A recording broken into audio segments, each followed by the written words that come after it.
Hello dear viewers, thank you for choosing the Manhwa compilation channel. Please leave feedback in the comments after watching. Enjoy watching. A horizonless, bottomless world was created in an artificial capsule. It contained a couple of trees and several other earthly plants as decoration. In the center of the world, having forgotten about gravity, stood a bed. The man lying on her just recently woke up, and the first thing that surprised him when he opened his eyes was why it was so bright. And where was he? Having finally woken up, the guy began to look around, and at that moment he realized that he was suspiciously light, and something was missing from his body. The reason turned out to be extremely simple. He was naked, but then someone's shadow fell on him. Raising his head, the young man saw in front of him an elderly man with two wings like an angel. "Uncle, are you God?" the young man asked, confused, but the man approached him and began to closely examine his facial features, leaving the question unanswered. But the guy continued to ask who the man was, as well as where they were. After all, Lu Yunting, that was the guy's name, just a few hours ago. Having come home from work and taken an evening shower, he slept at home. The man looked at him for a long time, after which he said that our main character was lucky, and turning around, he left the artificial world. "Hey uncle, don't go! Please explain everything!" Yunting rushed after him, shouting for help. But to his surprise, he could not even move and remained sitting on the bed. Before the hole in the artificial world closed behind the old man again, he managed to hear a fragment of dialogue between some people. The man who visited our hero announced, figuratively speaking, that he had found a vessel for the furnace whose name was Ling Juan, and that the saint would enjoy. Having heard the word oven, the young man realized that this word was clearly not used in relation to him in a good sense, and, sparing no effort, began to look for a way out, simultaneously shouting to be let out. But then a girl suddenly appeared in front of him. All the earthly celebrities that Yunting saw in the news media paled in front of her. An excellently built figure, long thick hair the color of a dove's wing, and eyes the color of bright sapphire pink. She was silent and absolutely calm. Pushing our hero in the chest, she asked him to lie down on the bed. Unlike her, Yunting did not know how to behave due to shyness, shame, and awkwardness. Recalling the overheard dialogue, he suggested that perhaps the woman lying next to him was named Ling Juan. Our hero realized that he belonged to this woman, and therefore he became a soldier and gave her complete power over himself. But it soon became clear that Juan did not have any knowledge in sexual terms, and therefore our hero got the role of being an asset. Now, having turned over, the girl was on the bottom, and the guy was on top. What happened next is not difficult to imagine. The young people made love by mutual consent. From the very day when Ling Juan did not utter a word at their first meeting, Yunting never saw her again. 9 months passed like this. All this time he tried to find a way out of the artificial world, but everything was inconsolable. He didn't have books, a phone, or any other things to pass the time, so his only joy was memories. Every time he woke up, it seemed to him that that wonderful intimacy was a dream, but all this actually happened. But this morning was the last in his ill-fated detention. Suddenly our hero felt someone's presence. Turning around, he saw 2 male guards. They talked among themselves, exchanging news. It turned out that the elders had asked to execute the furnace, that is, Yunting, 9 times already. But the saint, that is, Ling Juan, stopped them every time. The guards believed that all this was useless, because sooner or later the furnace would be killed along with its vile creatures. At first our hero did not understand the meaning of their last sentences, but then it was as if a light bulb went on in his head. He has already realized that those around him treat him arrogantly, and vile creatures mean children. The guards began to approach him, clearly with bad intentions. But then a kopesh, a kind of sickle-shaped sword, flashed between their heads and shoulders, beheading the men. Another moment, and after a long separation, Yunting finally saw Juan. She was as beautiful as the first time, with the only difference being that now she was dressed not in a translucent shirt, but in white clothes, and a pink lily was stuck in her hair. She killed them so quickly. Yunting was surprised at the girl's composure, while Juan silently looked at him. No emotions were reflected in her eyes, only blood dripped down the kopesh blade in droplets. Under her gaze, our hero felt uncomfortable and he decided to be a good boy. "Okay, I'm going to bed," he said, raising his hands up, and he lay down on a snow-white sheet. However, Juan did not come to him today with carnal pleasure.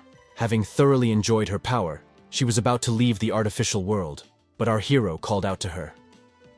"Can I see the children?" The only question that bothered him. Turning around, the girl asked the guy to follow her. The very feeling that Yunting would finally leave this artificial world after 9 months of imprisonment pleased him, and he pulled the sheet from the bed and began to wrap himself in it instead of clothes.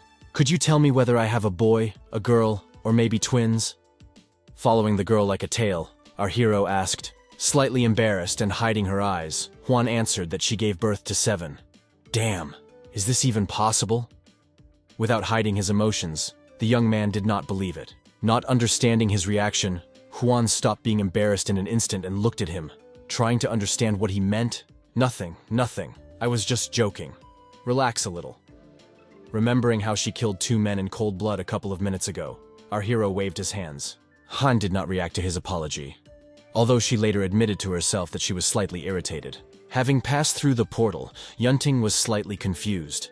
There were people around, also dressed in white or light, soft-colored clothes, and each of them had white feather wings behind their backs. The building itself in which they were located was made in a minimalist style with high ceilings and wide corridors. From the fact that Yunting finally left his captivity, his eyes ran wide from everything he saw, and he asked his companion what kind of place this was, along the corridors of which they were moving. It turned out that this place belonged to the heavenly divine race, and they were in the heavenly divine realm, and those who were here were representatives of the heavenly divine race, like Ling Juan. Reflecting on her words, our hero had the following question. Do all celestial girls of the divine race need a furnace, that is, a young mature man for their practice? I practice the secret method of the 7 races, the bloodline of chaos, so only I need the furnace, Juan explained. Then Yunting expressed hope that she has any other beautiful sisters who also need a stove, because he doesn't mind a little hard work, and also asked Juan not to be so stingy with words. His talkativeness and cheerfulness greatly angered the girl, and she materialized her spiritual weapon, put it to the guy's throat, trying to pierce his carotid artery. "Shut up," she ordered. Now Yunting finally realized that even with her, he should behave with restraint. After some time of hasty walking, they came out onto a small terrace on which people from the divine race were walking, sitting, standing, and communicating here and there. Seeing the couple, they began to glance sideways in her direction, discussing, expressing hypotheses, and spreading rumors. Your chatter is useless. Even if you guys envy or are jealous of her, your saint is my illegitimate wife, and only I have the honor of knowing the sweetness of her womb. Our hero enjoyed his position as he walked past them with a proud gait. Following Huan Yunting, he passed the terrace and followed her to several buildings standing next to each other, similar to sanctuaries. Before opening the doors, the girl threw our hero a spatial ring inside which living beings can be placed. True, as it later turned out, Yunting misunderstood her gift, taking it as a symbol of their eternal united love, after which he put it on the ring finger of his left hand, as befits a married man. But Juan did not understand his actions, and silently watched him from the side. And having decided that she should not fill her head with things incomprehensible to her, she told the young man to follow her inside. There were 2 beds in the room. On one of them a baby was lying and sleeping sweetly. Pointing to him, Juan said that the baby's name was Dabao, and that he looked very much like his father. On another bed, 6 more babies were sleeping in different positions. It turned out that out of the 7 children, only Dabao inherited the bloodline of the heavenly divine race, and all the other 6 were representatives of other beings. Is that why the heavenly race decided to condemn me and my 6 children? Yunting asked with pleasure, watching his offspring sleep. Juan nodded, and also assured him that she would help him deal with the guards so that they could leave safely. Her unshakable determination puzzled the young father. The puzzle in his head began to take shape. So that's why the girl gave him a spatial ring. If he wants to save his children, then he must move them to a safe artifact. Yuan didn't waste any time and threw away her weapon. It, sharp on both sides, was ready to serve for the benefit of its owner. When they were returning, an armed crowd blocked their path, and did not want to become a mother, but she still felt sorry for the children she gave birth to. Therefore, anyone who dares to pursue them or will be in danger of paying for it with his life. And all the representatives of the heavenly race present wanted exactly this. The girl twisted the khopesh and threw it into the crowd, after which she began to use her spiritual powers, materializing them into plasma rays, burning alive anyone who dared to stand in their way. Watching her, those around her came to the conclusion that the great saint, after giving birth to a child and strengthening her family tree, became even stronger, and achieved great success. And since Huan was soon to ascend to the divine kingdom of Lan, they decided that they should not offend her now, but would kill her children and her illegitimate husband when she left the kingdom of the representatives of the celestial races.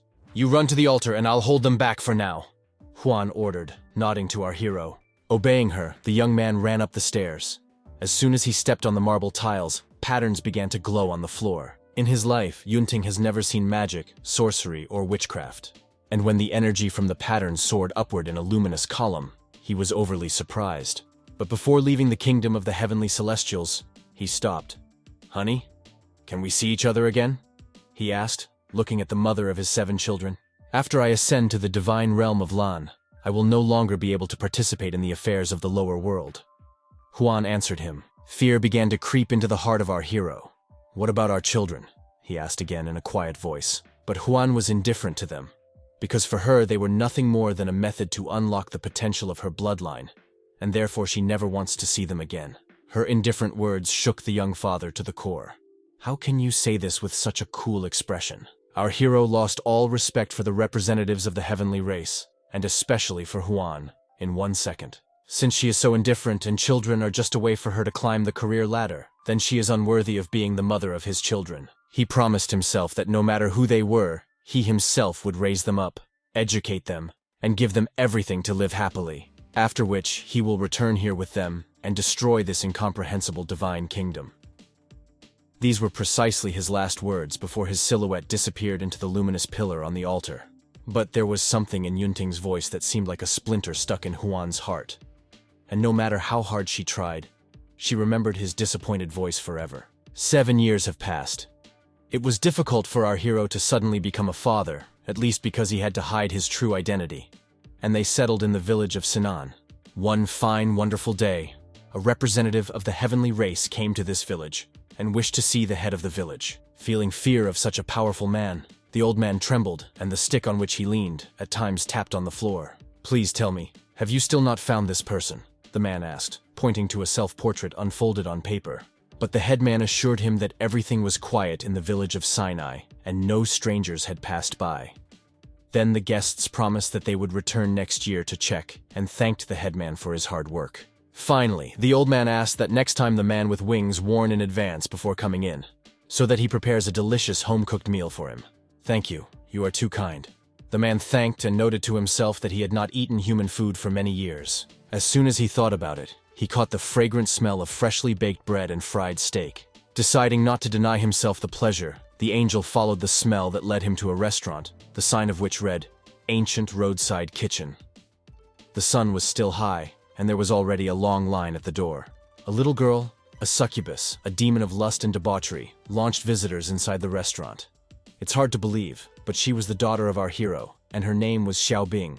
"Welcome, monkeys," the girl said, licking her lips and hitting the air with the whip she was holding in her hands. When the angel entered the courtyard of the restaurant, he felt how very hungry he was, because dozens of smells of aromatic dishes were in the air. It is worth noting that Xiaobing can enter and manipulate people's minds, as well as use the power of ghosts and directly attack the soul. Of all the 7 children, she was the most cold-blooded, but she had great respect for her father.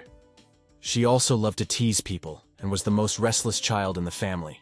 Meanwhile, the visitors, wanting to quickly get their dish, began to stampede, and Bing had to use her spiritual abilities to calm them down. Looking inside the tavern, the angel saw happy people having dinner, spreading their smiles. On one table, in a gilded plate, he saw a thick, aromatic-smelling broth and asked why it smelled so delicious. "Don't ask anything, just stand in line," Bing answered him, holding out a numbered piece of paper. The man nodded in agreement, as he succumbed to her charms, and like a quiet lamb he stood in line. 10 minutes later he came to his senses, and looking at the girl standing in the doorway, I couldn't believe that she was confused by him. And this little girl also had such a pure bloodline of the succubus race. There were many races in the world, and the race of heavenly representatives, essentially gods, has spiritual power such as the Eye of Justice, as well as excellent combat power. In addition, other races also have unique abilities. One of the main abilities of the succubus race is a charming network, and yet the angel could not get used to the idea that he had fallen under the influence of this little girl. Seeing his indecision, Other visitors began to reassure him, saying that the restaurant owner's food was wonderful. According to rumors, Mr. Lu once cooked extremely smelly tofu, and everyone immediately felt nauseous. But when they tried it, this dish turned out to be extremely tasty and appetizing. Listening to their conversations, the angel's insides became distorted. How can something smelling bad cause your appetite? Then one of the visitors saw that he was holding a news poster in his hands. And unfolding the paper, I saw on it a portrait of the owner of the restaurant, Mr. Lu. However, the visitors did not understand that this was actually not a news poster, but an arrest warrant, and thought that the fame of Mr. Lu's excellent food had become famous. This person, who was given a first-class order by the heavenly race, actually opened a restaurant here? The angel was perplexed. However, he still must arrest the right person right now. But when I saw a sitting man with an appetite eating beans, pieces of meat and stew, he swallowed his mouth. And he decided to forget about his duties for a while, and first eat first, and only later grab Mr. Lu 5 and take him back to the territory of the heavenly race. The whole day passed like this, and the sun in the sky was replaced by a month. All this time the angel was waiting for his turn, and finally it was his turn to serve him. But Bing, lazily crossing her legs and painting her nails, apologized that the establishment was already closed. Sorrowful sighs followed in succession. Taking the whip, Bing hit the air with it several times, driving people away. And they, disappointed that they would no longer be able to enjoy the delicious food, began to disperse. The angel, displeased that the restaurant was closed right before his turn, decided to try his luck and asked the succubus what the hot sauce tasted like. But the girl, understanding what he wanted to achieve, pointed him to a sign about the closure of the restaurant. "Let me try at least one sip. I haven't eaten for 3 days." The angel continued to press for pity. After a few minutes of unsuccessful requests, he folded his hands into a tube and shouted that he was a fan of Lu Yunting, and therefore asked for a snack. This trick worked. Finally, they called him and asked him to come inside. The man could not believe his happiness so much that he cried with joy. When he took his place, he was offered a menu. Looking at the waiter, the man was surprised. After all, he turned out to be the second son of our hero. Only the angel did not expect that the boy would have such a pure bloodline of the heavenly divine race. The boy was a copy of his mother not only in appearance, but also in the pedigree that Juan was so proud of. And not in vain, because he practiced the secret methods of the god race, also inherited the eye of justice of the heavenly divine race, as well as high combat power. Throughout life, he was an extremely responsible and understanding child, ready to help his father in making any decisions. He was a man of few words, but always spoke to the point. Having calmed down and pulled himself together, the angel declared that he wanted to eat everything. Smiling at him, Dabao wrote down the order, to which our hero and his son Shen immediately began in the kitchen, who, with the help of his demonic ability, added a light to the brazier, over which he showed everyone his superior class in yunting cooking. A couple more minutes and the hot peas were ready. And patting his son on the head, our hero thanked him for his efforts in doing the work. But being proud, Chen replied that this was a small thing for him and would now go play. For a minute our hero rested with his elbows on the table, and Chen, going into the hall, approached Dabao and offered to go play. "You go. I'll join you later when I write out the bill." This was the answer of the older brother. For some time, Chen stood nearby silently, playing with an indestructible fire in his hand. Watching him, the angel was amazed at the abilities of the third child, because he turned out to be from the race of fire sorcerers, and at the same time also had the purest pedigree. How could such monsters be born from an ordinary person? The man didn't understand. He was a little scared, because he only met 3 children, and the identities of the other 4 were still unknown to him, but his anxiety was calmed by delicious dishes. Walking past a man having dinner, Chen noticed long hair and decided to burn it, and even raised his hand. But then I realized that this would entail huge problems and calmed down. While the man was too stunned by the taste of the food to pay any attention, the plates were lowered with incredible speed. It seemed to him that every dish was worthy of being included in the royal banquet of the celestial race. It was so appetizing in both taste and appearance. After hot peas, sweet croutons, and spring rolls, it was time for vegetable ramen, which was also devoured with incredible speed and appetite. When all 5 plates were lowered, the angel belched deliciously and patted his stomach. Our hero watched him, and when he finished his meal, he brought out a watermelon as a gift from their restaurant and wished him to eat well and come back next time. "Your service is really good," the angel praised, and bending his thumb, showed class. "We give it to everyone who orders hot peas. This is just service. One might say the tradition of our restaurant. Our hero answered, cutting the watermelon in half. But then his gaze fell on the paper bundle and, seeing his name on it, he was surprised that the angel really was his admirer. And unfolding the poster, he began to admire his accurately drawn portrait. Interested Dabao also began to look at the poster, but unlike his father, he was more attentive and noticed a glove on the paper, which symbolized the arrest order issued by the heavenly race. Worried, he warned his father about the danger. After all, the late visitor is none other than a soldier of the heavenly race. My children, the heavenly race has come for your father, Yunting announced, taking out a meat knife from his apron that he always carried with him. Everyone immediately responded to his cry. Dan, the third child from the elf's bloodline, ran into the hall with incredible speed. "Do you want to grab my dad?" was heard from the depths of the house, after which Bing appeared. Following her, a hefty fellow giant responded to Father Lu's SOS signal, and Shen, in whose blood flowed the blood of demons, together with Yun, with the bloodline of shamans, holding hands, appeared in the hall. Now all of them together, 7 of them, were ready to defend their father. From such a number of ancient purebred races, shamans and demons born in the same family and being relatives of each other, the angel's head started spinning. It is worth telling that Chen is from a race of fire sorcerers who are the heirs of the Golden Raven, the embodiment of the sun, and has a high affinity with fire. If something happens, it can turn into a fiery bird. By nature, he was impulsive and reckless, but he loved his brothers and sisters to madness. Passionate as fire, an energetic man did everything with purpose, and his favorite phrase was burn and forget. The angel did not know the names of the children, but looking at Shen, red-haired with angular facial features and excellent complex muscles, he realized that Toto had great explosive power Asura, and Lan inherited the ancestry of the elves, and thanks to this, she felt a change in the environment, sensing all living things around myself. She could influence the environment and even manipulate all living beings, as well as fly at low altitude. While he was looking at everyone, Chen threw a flame at him, deciding to fry the man. But he managed to jump away, and the flames only slightly touched his clothes. "You are all a bunch of monsters," he shouted, pointing at the children. Now it became clear to him why Lin Huang refused them. But in reality, the children were kind at heart. When they had questions about where their mother was, our hero came up with a story for them about how he and Huan lived happily. But the shameless celestial race came, and when the parents were driven to the extreme, they had to separate. His words about the fact that their mother was not with them, and that the heavenly race was to blame, were remembered by the children. And when a soldier appeared on their road trying to take away their father as well, they could not allow him to be taken away from them as well. Following Shen, he decided to attack Dobao with the help of the Eye of Justice. If earlier the angel was surprised by his pureblood in the boy, then now by his abilities. And while he was thinking, a piece of the stone ceiling above him broke off and fell on the table at which he was sitting. The man barely managed to roll to the side and remain unharmed. Our Saint Lin's son has a bright future.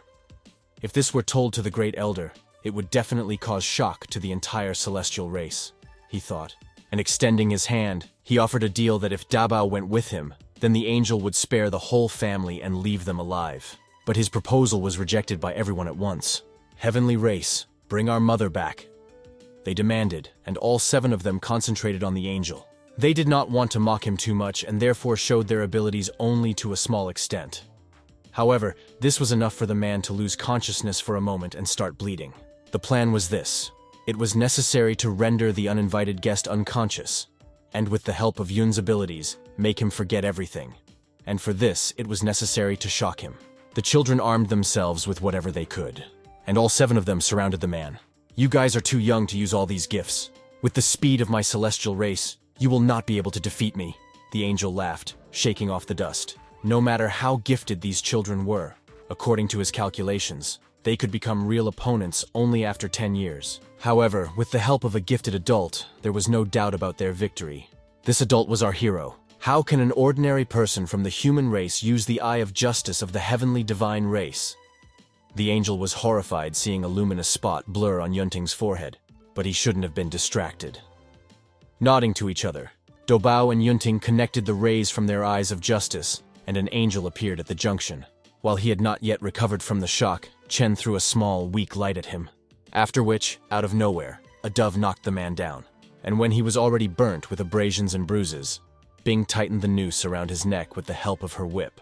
She did this so that the angel, seeing how Liu was running straight towards him, would not be able to dodge, and the blow would hit him exactly. Following him, Shen jumped on him with his fists, and without pity, began to tear out the feathers from his wings. Our hero put an end to his suffering by looking at him again with his eye of justice, and he, completely exhausted and unconscious, fell to the floor. As soon as his head touched the floor, someone threw a piece of yeast-free dough onto his face. "Big round egg, get it on your face!" Yun teased the disarmed enemy. It is worth noting that Shen showed only a small part of his abilities in battle, as he had the highest combat power among the 7 children. He was ardent and warlike, possessing the true form of the 1,000-year-old Asura Dharma. By nature, he was often irritated and in great danger, but he could cope with everything alone. While everyone was cleaning the restaurant in preparation for tomorrow, Yun muttered a spell over the angel so that he would forget everything. Finally, she finished the ritual and informed her father about it. "My shaman is truly magnificent." Our hero praised her and handed her a sweet potato, which the girl dug into with pleasure. "Guys, you continue cleaning the house and restaurant, while I go and throw out the trash," Yunting ordered, after which he began to stretch his hands, because carrying an adult is not an easy burden. "I will take care of paying the bill for you," our hero joked, taking off the outer clothing from the uninvited guest, reminding him that he ate for free, not forgetting also about the bag of money. And grabbing the man by the legs, he dragged him along. Night had already fallen on the ground, so there were no passers-by along the way. After some time, Yunting came to a flowing river at the edge of the village. Someone's forgotten fishing raft lay in the reeds, and our hero placed the angel on it. "I'm very sorry that everything turned out this way." Our hero apologized goodbye and pushed the raft away from the shore. He understood that the angel was still unconscious, but Yunting did all this for the sake of his children, and therefore hoped that he would be understood. The man looked after the floating visitor for a long time, and despite the fact that he wanted to arrest him, he still hoped that everything would be fine with him. Yunting was about to leave, but he felt that someone was standing behind him and turned around. Succubi are representatives of evil, and the night, however, he did not expect to see one of them near the river at night. The girl standing in front of him was elastic and damn seductive. The latter gave her a sense of confidence, and she showed off her half-naked body without shame. Our hero was smart, and therefore decided to pretend that he was a fool, and therefore began to behave slightly inappropriately so that she would think that he was excited. "Are you afraid of me?" asked the succubus, coming closer. "I'm not afraid. I even have the courage to put Sadaka herself on maternity leave," Yunting boasted, hiding his eyes. Then the girl beckoned him with her finger to come closer. Our hero obeyed her, and the seductive woman's breasts heaved up and down right in front of him. But the succubus allowed him to admire her body, waiting for the right moment. And when the man began to kneel in front of her, she waved her whip. But it was already too late. Yunting jumped back and was now on the other side of the clearing, and the succubus under his gaze from the eye of justice could not move. And the radiance of the beam became stronger and stronger, enveloping the succubus from head to toe in its scorching light. When the compression became unbearable, the girl staggered and fell to the ground. Our hero laughed. His daughter Bing's charm will be stronger than that of the woman lying in front of him. She wanted to charm him, who has 7 children from the goddess. This is so stupid. His words hurt the succubus's pride, and she again decided to use her whip, but our hero heard a whistle in the air in time, and a long leather belt flashed past him without touching it. "You don't need to do this anymore," he warned. But the succubus did not listen and continued to attack. And our hero had no choice but to succumb and continue to pretend to be a powerless fool who can only dodge.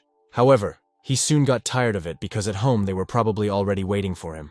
And even if suddenly this succubus wants to become a mother for his children, he still cannot accept her. At least because none of the 7 children will be able to accept her.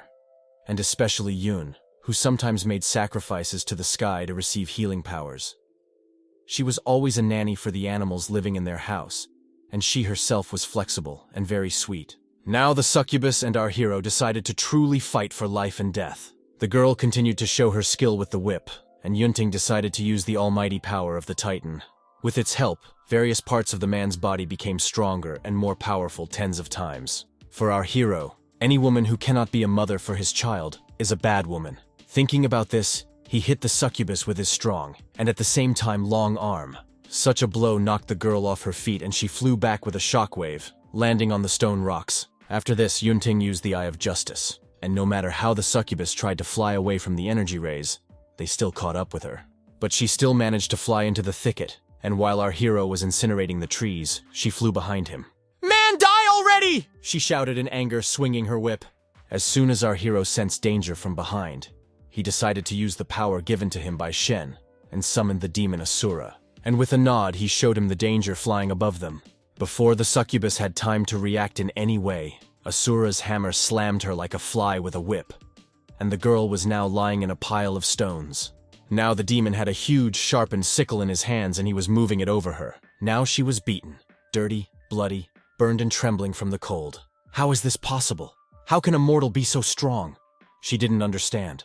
Strong? Asked our hero. He learned such an amazing skill from his children, and as a human, he had the abilities of a shaman, an asura, incredible strength, an elf, a fire demon, a succubus, and a celestial divine race.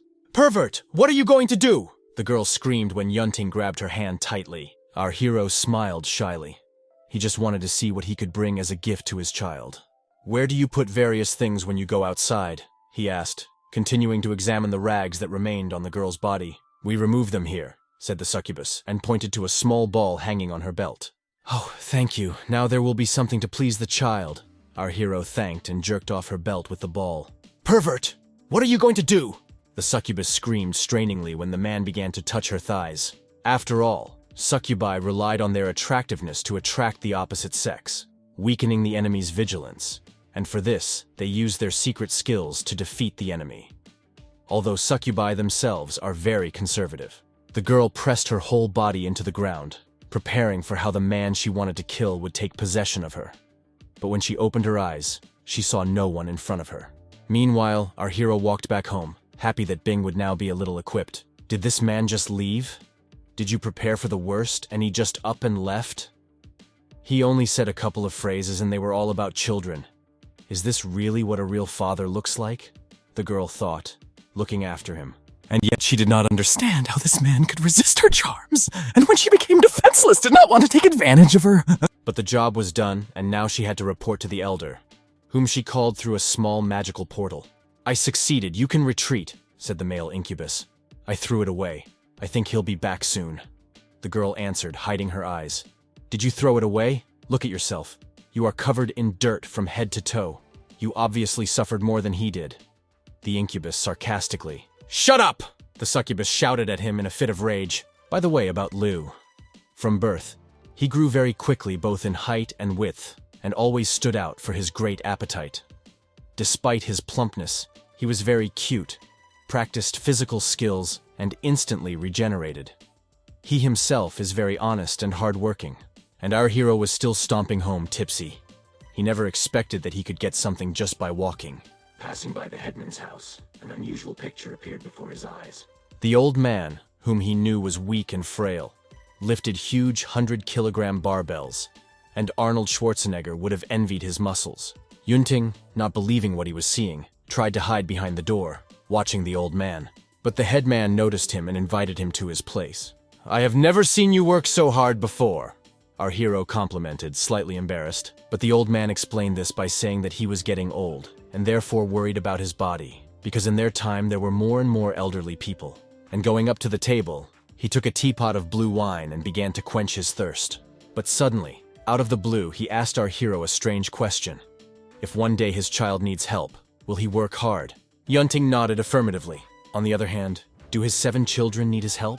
And if one day this village of Sinan needs your protection, will you help it? The headman continued to ask as he filled his plate with wine. Yunting nodded affirmatively again.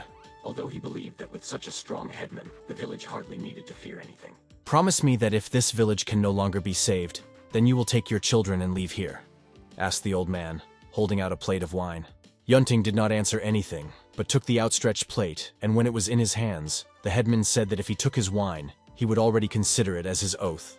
And while our hero was trying to understand how he managed to fall into such a trap, the headman calmly pulled on his robe. And having said goodnight, he sent his night guest out. Okay, no matter what happens, we need to go home first. Our hero cheered himself up when the gate slammed in front of his nose. And in one sitting, he drank the entire plate of wine, while the headman secretly watched him. Soon Yunting returned home and notified everyone of his return, but immediately he felt something was wrong, because their neighbor Shu never came to them at night. Having counted the children, he was horrified. There were 6 of them. What happened?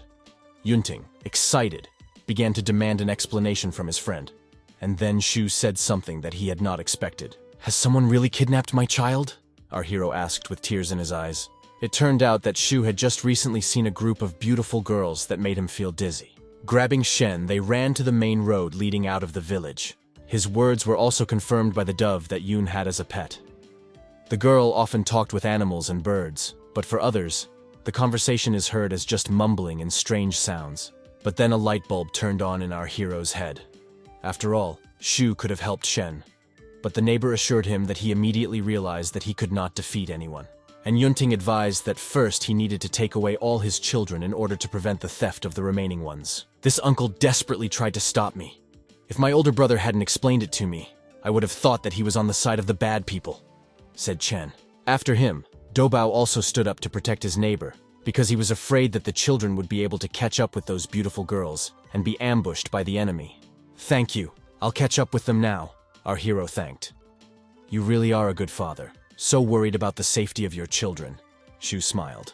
But Yunting replied that what really bothered him was those beautiful girls who kidnapped his son. After all, Shen will never be broken by anyone and he has no worthy opponent. And leaving the children in the care of a neighbor, he immediately went to help his son. "When do you think Dad will grow up?" Looking after him, Dobao thought. "Hard to tell," Chen shared his opinion.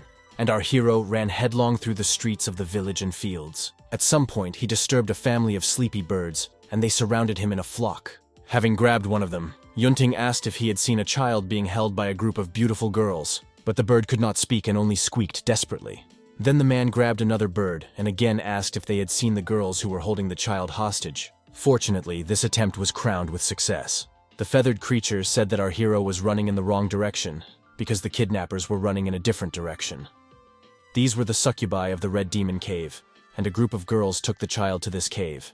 Having obtained the necessary information, Yunting released the bird. "Son, don't be afraid. I will save you," he promised, and without sparing his legs, ran into the cave.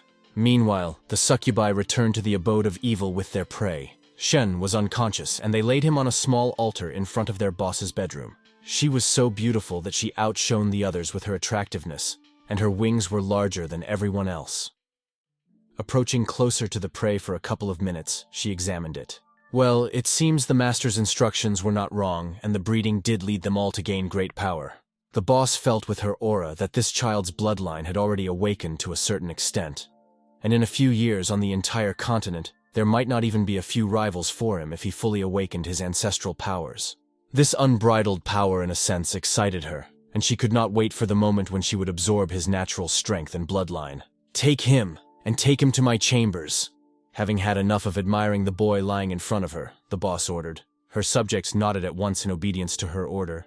Morning came in the village, and the 6 children of our hero did not even go to bed, waiting for their father to return home. Chen suggested that since Dad had been gone all night, perhaps he was captured by the same women as Shen, but Dabao refuted his fears, because their dad is very strong, and I decided to take the initiative into my own hands. Today, they are opening the restaurant as usual, and they all must go to the kitchen and prepare to receive visitors. And in order to motivate the others and show them an example, the first one took a rag and began to wipe the tables. And Chen went into the kitchen and began to heat up the pans and pots. Our hero often gutted animals and birds in the family, but he was often replaced by Lan, just like today. "It's time to be reborn. In your next life, you may not be chickens," the elf suggested. Seeing the huge knife in her hand, the frenzy of the birds increased significantly. But when she told them not to be afraid of her and to come up one at a time in animal language, they immediately calmed down. However, before she began to take the lives of living beings, Lan whispered a special prayer so that the birds would not feel pain. When the ritual was completed, she immediately gutted 6 chickens and plucked them. Bing, as always, sat at the reception, and Liu did hard physical work, such as carrying firewood. And Chen and Yun had already prepared the broth that everyone liked so much for the first visitors. Our hero himself saw that the sun had risen a long time ago, but the cave of the Scarlet Demon was too far from the village. He ran there for so long that it was even dawn. He even joked that next time he wouldn't come to save anyone anymore. But still, now he stood in front of the gates of a scarlet cave above which hung someone's skull, and he read with doubt that the devil himself lived in this cave. "My son, it's time to go home!" Our hero shouted near the cave, cupping his hands like a tube. When there was no answer, he uprooted the old stump, and shouting at him, he continued to call his son. This worked, but it was not Shen who came to him. Opening the heavy stone door, the sleepy succubus made a claim to Yunting. Why he makes noise so early in the morning and why he doesn't let people sleep. And stretching out, she asked the main question that interested her. Who is he looking for? Girl, last night you took home a child of 7 or 8 years old. He looks very dangerous. You must bring him to me as soon as possible, and for your sake I will take him home, Yunting explained. But the succubus did not take his words seriously and laughed. I say this for the last time. He is very dangerous. Our hero repeated instantly, becoming more serious. Come back. You have nothing to worry about here. The girl answered, turning her back to him, walking towards the cave. There was nothing to be done, and Yunting had to resort to violence. Because if he does not take his child, the worst will happen. Everyone will suffer, including succubi. Most often, our hero resorted to the strength of a giant and used the fist of a titan. The girl was stunned when she saw a huge fist raised above her. And at that moment, trying not to crush her, Yunting hit her, and she flew to the side like a ball. Xiao Shen, restrain yourself. Dad will take you home soon, our hero shouted loudly as he ran along the corridors of the cave. But there was a great distance between him and his son, chained and hanging over the hot lava. The words on the sign above the cave did not lie. A demon really lived in it. And the head of the succubi, whose name was Hong Ling, was his follower. Turning to the demon, she knelt before him and asked him to allow her to begin the ritual and extract his power from the holy child. Silence reigned for a couple of minutes, and Lin again repeated her request. The devil thought. His follower was truly diligent and always managed to please him. And Lin continued to look at him with shining, hopeful eyes. You deserve it. Go enjoy your reward. The demon finally allowed. The woman flew up to Shen, and his face was like a delight for her eyes, and his strength had a delicious aroma. Lin pointed her hand at the boy, removing the enchanting spell, and he woke up. And not yet fully understanding where he was, Shen felt that something was holding him back and not allowing him to move. So he reflexively tried to break the chains, but to no avail. Meanwhile, the woman was enjoying his helplessness, but then something strange began to happen. Before her eyes, the boy's body began to transform and become several times larger. His horns grew, his fangs sharpened, his eyes shone with a red light. It looked as if a demon had decided to take on human form. Now Lin was tormented by two feelings. Anger, mixed with resentment and fear, because her plans did not include any extravagant tricks. And Shen became stronger and stronger, and now some chains, unable to withstand the tension, began to burst. The succubus, not understanding what was happening, stepped back in fear. Did you want my power? Here, take more, take more. Shen laughed with a devilish laugh. Now he had 6 arms. This is not strange, because he turned into an asura. Lin's strength was already running out, and she, exhausted, began to ask the boy to stop. But his attacks, on the contrary, became stronger. At some point, he decided that he had had enough of being a prisoner, and he decided to free himself by causing an explosion. So far, he has not been able to break the chains, but he broke off a piece of the stone to which he was chained, and now floated in the air. Moreover, in fact, he had to thank this succubus woman, because she turned out to be very useful to him. He managed to break through to a new spiritual level. Straining his muscles, he again tried to break free from the remnants of the iron chains. However, Shen was still a human, and this body could not overcome even such a low-level seal. Although this doesn't even matter, because when the Asura demon awakens in Shen's body next time, no one will dare to resist him. But then his hands unclenched and he hung like a limp doll. This boy, tired from such a release of strength, fell asleep. True, the picture was a little strange. There was a stone, a child was chained to it, sleeping in a horizontal position. Meanwhile, our hero was desperately trying to get inside the Scarlet Demon's cave.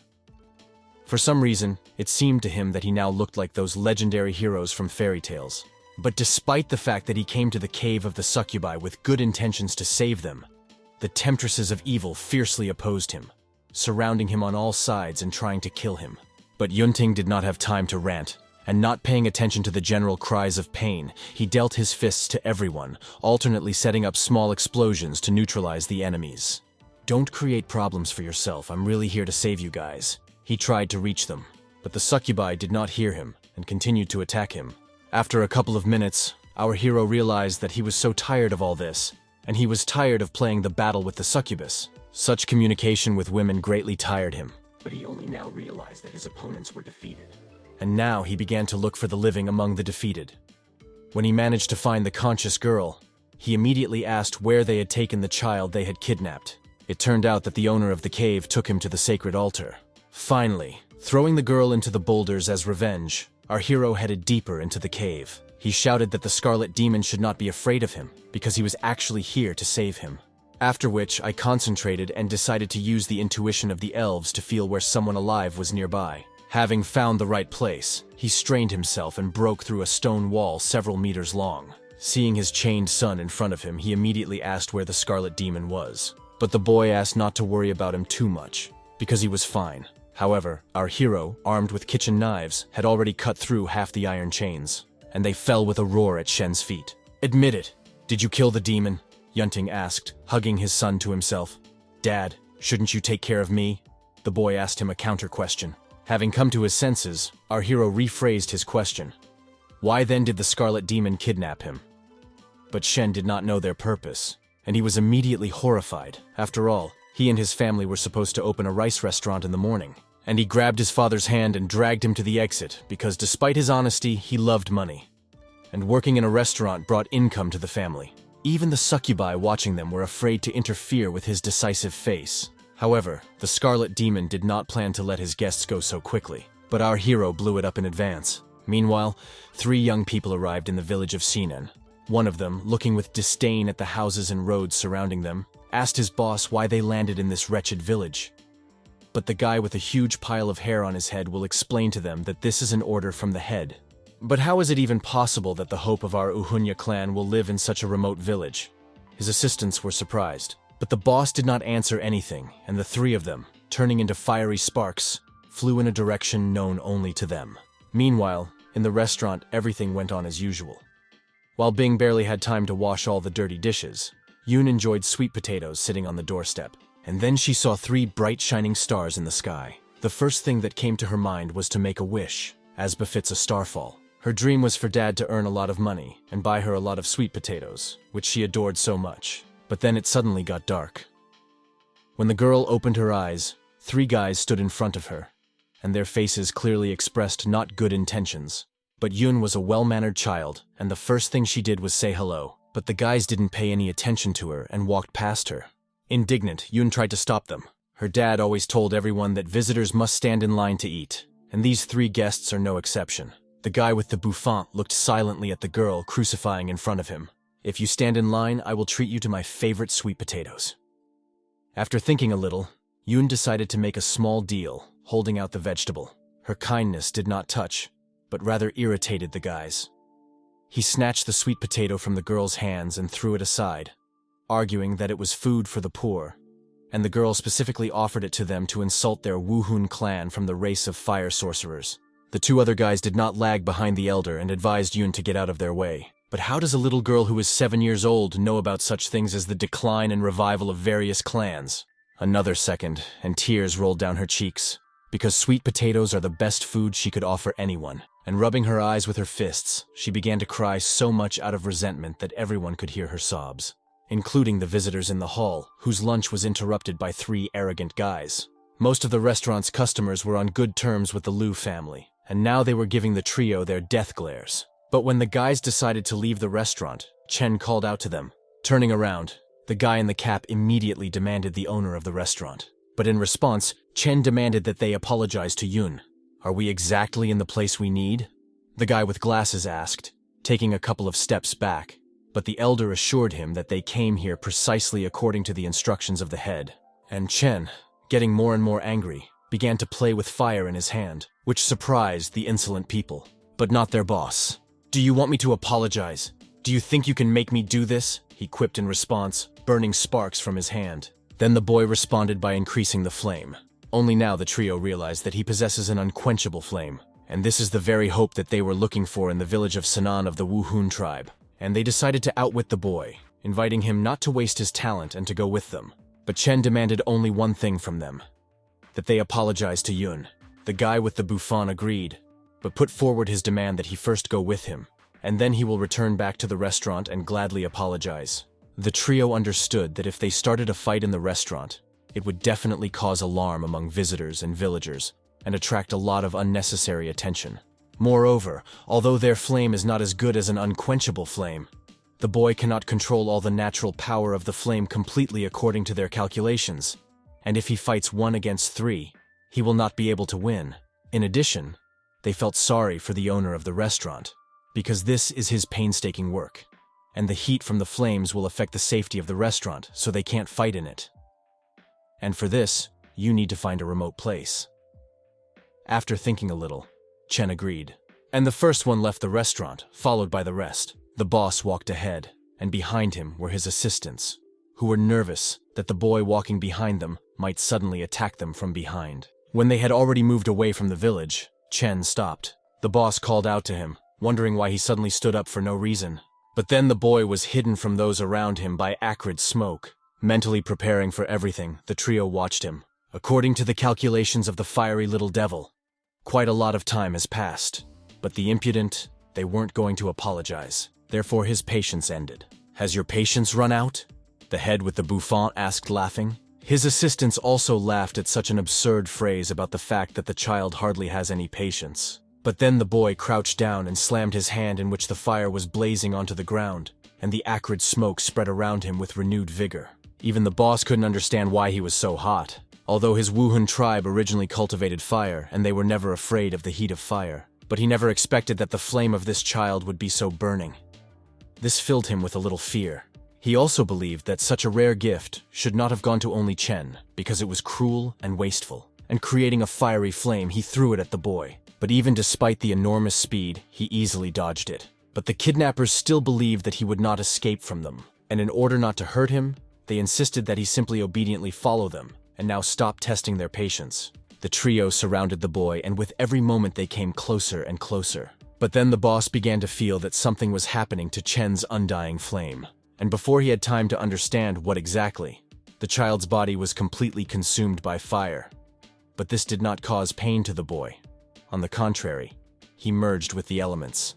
Even the representatives of the Wuhun clan had not been familiar with cultivating fire for a long time. They naturally have an affinity with fire, and are naturally not afraid of the high temperatures of fire.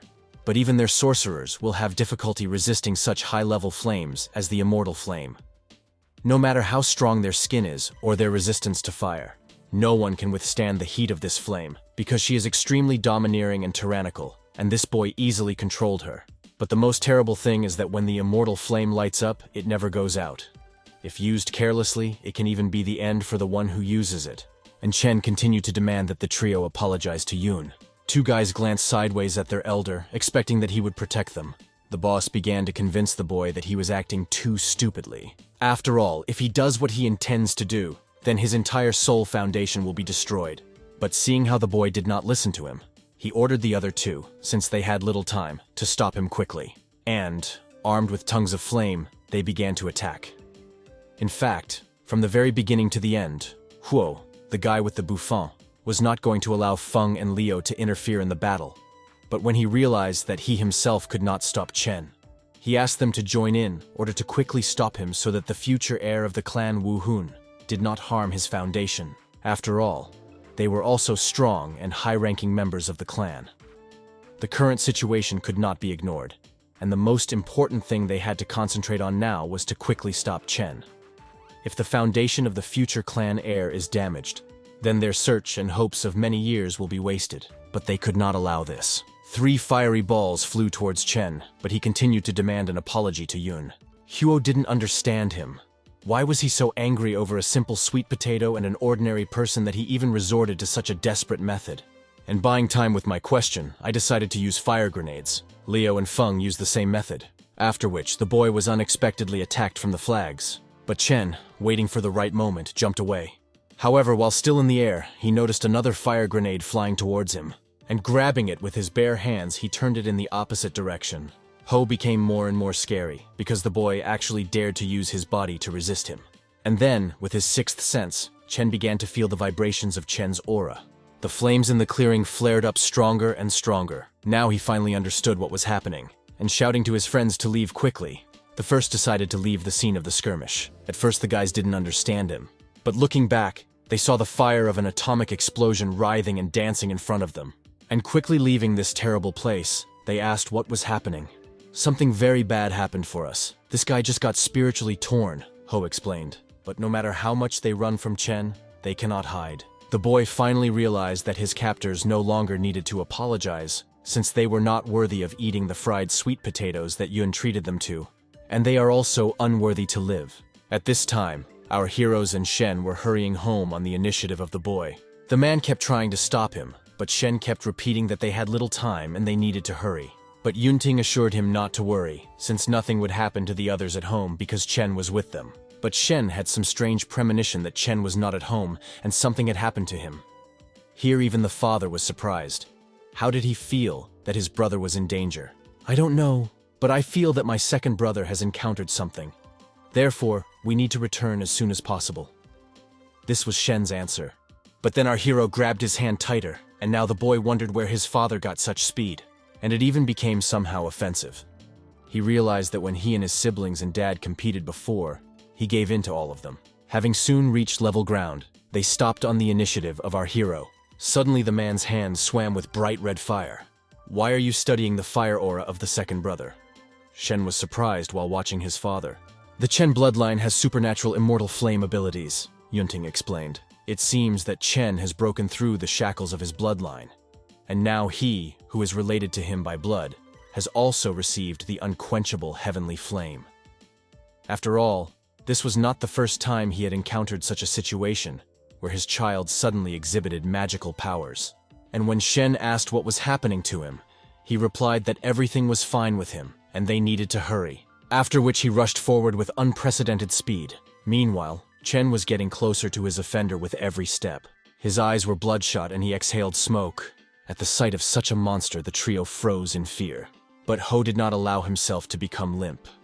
He believed that if he did not bring Chen to his senses, then the boy would never know the merits as well as the inferiority of this world. Therefore he created dozens of firebombs in the sky, which all at once threw at Chen, and so they fly. But the boy didn't even move. Ho laughed. It's unlikely that the little devil will be able to dodge so many bombs, which came closer and closer. Chen didn't actually give up. When the bombs touched his body, he simply absorbed them. How is this possible? He didn't even dodge, but there's not a scratch on him. Ho was horrified. But then the flame controlled by the boy suddenly swayed and rose into the sky more than usual. Another moment and a huge golden raven separated from the fire. Having spread its wings, the bird began to sing and, along with the notes of music, flames poured out of its throat. The guys did not expect such a turn of events. After all, now they simply cannot get rid of the problem they created. But Ho was no longer afraid. On the contrary, he was delighted with Chen's talent. Because in 1,000 years of existence, the Wuhun tribe had never seen anything like this. The helpers were horrified. Would they really have to fight now? And the golden raven continued to circle around its owner. And the guys were both afraid and admired by his power. Leo did not know what to do now. Ho answered him that it was obvious that now they could not resist, and Feng suggested that they run to hell. But was there any point in this if the golden raven overtook them anyway? And then the shadow of the bird fell on the guys. Only now they realized that they did not need to offend that little girl sitting on the threshold of the restaurant. They had nothing to do, and closing their eyes, they prepared to face their inevitable death. But either it hasn't arrived yet, or the underworld is a quiet place, because they didn't feel anything. Are you the ones who dared to intimidate my son? Asked our hero standing next to them. Stepping back, the guys knelt before him, praying that he would moderate his anger, and they began to make excuses that they did not actually mock the boy. But this was not enough for Yunting. He longed for details. Under his stern gaze, Ho became numb and tried to be calm, but he was bad at it. Judging by the aura of our hero, if they really fight him, they will burn and not even ashes will remain from them. So Ho desperately tried to come up with an excuse, and nothing better came to his mind except to say that they were studying. Whatever one may say, it's better than telling the truth. But even the assistants had never seen their boss, who was not afraid of heaven and earth, in such a state that he could not even speak clearly. Our hero did not believe the words of the guys. Then Ho jumped up and, pointing his finger at Chen, began to say that the boy had already learned the secret technique of the ancestors of the sorcerer clan, which is why they studied with him. And he continued to deceive me, saying that the complexity of this technique is very high and you need to practice it on your own for a long time. This child is not only talented and smart, but also simply amazing. He trained in this technique only once, but has already successfully mastered it. Leo and Feng stood aside and hoped that our hero would believe Ho's truth. Well, in that case it's really not bad. Yunting summed up after thinking a little. And when Ho began to thank God for saving lives, he asked if they think it is necessary to maintain karma. Like, the guys studied with his son, but they don't even want to thank him? Isn't money as important as their life? Realizing what the matter smelled like, the guys collected all the money they had with them and put it in front of the man. Our hero, pushing gold coins into his pockets, listened with pleasure to the clinking of coins. It is worth saying that he did not know what caused the whole mess. Therefore, I decided to let the guys go, and they moved further and further away on their tiptoes. But Shen prevented this. "Apologize, Yun!" For the umpteenth time in the last hour and a half, he demanded. Hearing his voice, the guys again began to curse everyone and everything in this world.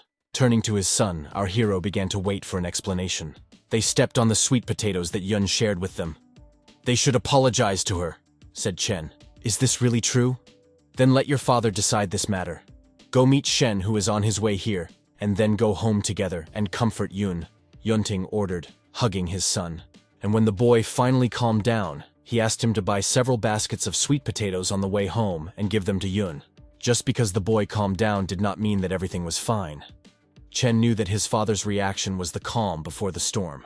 And he was right. Suddenly, the trio felt electric vibrations in the air on their skin. "How dare you mock my child?" Yunting asked, turning to shouting. His body became larger and his shirt, unable to withstand such stress, began to crack at the seams. Ho turned around and was about to say something, but fell silent as a huge fist was rushing towards him, who beat him until he bled for several minutes, after which he lost consciousness. When he came to, he could not breathe normally, and for the first few seconds after he opened his eyes, he saw only darkness. Gradually, Ho began to get up, but Yunting, still in a bad mood, stepped on his spine with all his might. From such a blow, Ho's veins bulged and blood flowed from his mouth in a stream. It was not clear to him where this man came from, who had the fire of a golden raven behind him at a level higher than that of the child whom they wanted to kidnap. Our hero turned the guy onto his back and kicked him again. "Now do you regret what you did?" Yunting asked, raising his leg above Ho's head. And before the guy had time to answer anything, a heavy shoe fell on his face. After this, the assistants could not stand aside and decided to avenge their boss. But as soon as they began to generate firebombs in their hands, Yunting extinguished them with his fiery ray, after which he directed unquenchable fire in their direction. "We were wrong. There is no need to burn us. We don't want to die." Feeling that they did not have enough air to breathe and the sizzling heat was touching their skin, Leo and Fen begged for mercy. But in response, they heard approaching footsteps, as if death itself was approaching them through their souls. But then the fire disappeared and Yunting stood in front of them. Now it was all over for the guys, and they only hoped that this death would not be too painful. But after standing like that for about 5 minutes, they were surprised why nothing was happening. "Now it's time to apologize to my daughter," said our hero. The Trinity agreed to everything, as long as they were not killed. At first, Ho couldn't even get up. He had such severe spasmodic pain. Our hero nodded to them to follow him, and was the first to go forward. Ho, with the help of assistants who supported him, trudged after him. Meanwhile, in the village at the market, everyone was surprised at the large quantity of sweet potatoes purchased by Chen and Shen. Having arrived home, the boys could not find their sister for a long time, who hid in the farthest corner of the barn to be alone. Yun still couldn't understand why the 3 guys who came to the restaurant in the morning didn't like her sweet potatoes, but soon the boys found her. Wiping away tears and trying to pretend that everything was fine, Yun asked them if they had finally returned. "Baby, why are you sitting here alone?" Chen asked, coming closer to his sister and stroking her head. And he asked her not to be upset anymore, because he had already taught those scoundrels a lesson. But his words had no effect on the girl, and she buried her face in her knees and began to sob with renewed vigor. Feeling awkward, Chen placed a bucket of sweet potatoes in front of her and offered her a treat. For the first couple of seconds, the girl didn't even believe such a large amount of vegetable, and vying with each other, thanks to the brothers, she began to crush the sweet potato on both cheeks, and not a trace remained of her tears on her cheeks. But then, they heard the murmur of visitors who had been waiting at the door for half an hour. But the line had not moved forward, and they all could not understand why the service was so slow today. Besides, they were very hungry, and their lunch breaks were supposed to end soon. But they still hadn't eaten. "We apologize to you all. The restaurant is short of staff today." Dobao apologized when he came out to the visitors. Then Yun decided to take the situation into her own hands. Dragging a bucket of sweet potatoes along the ground, she offered it to everyone present, saying that as soon as they tasted the vegetable, they would immediately feel better. "Just understand, I want to treat you all to sweet potatoes." The girl laughed from ear to ear, smiling, and she began to hand out refreshments to everyone.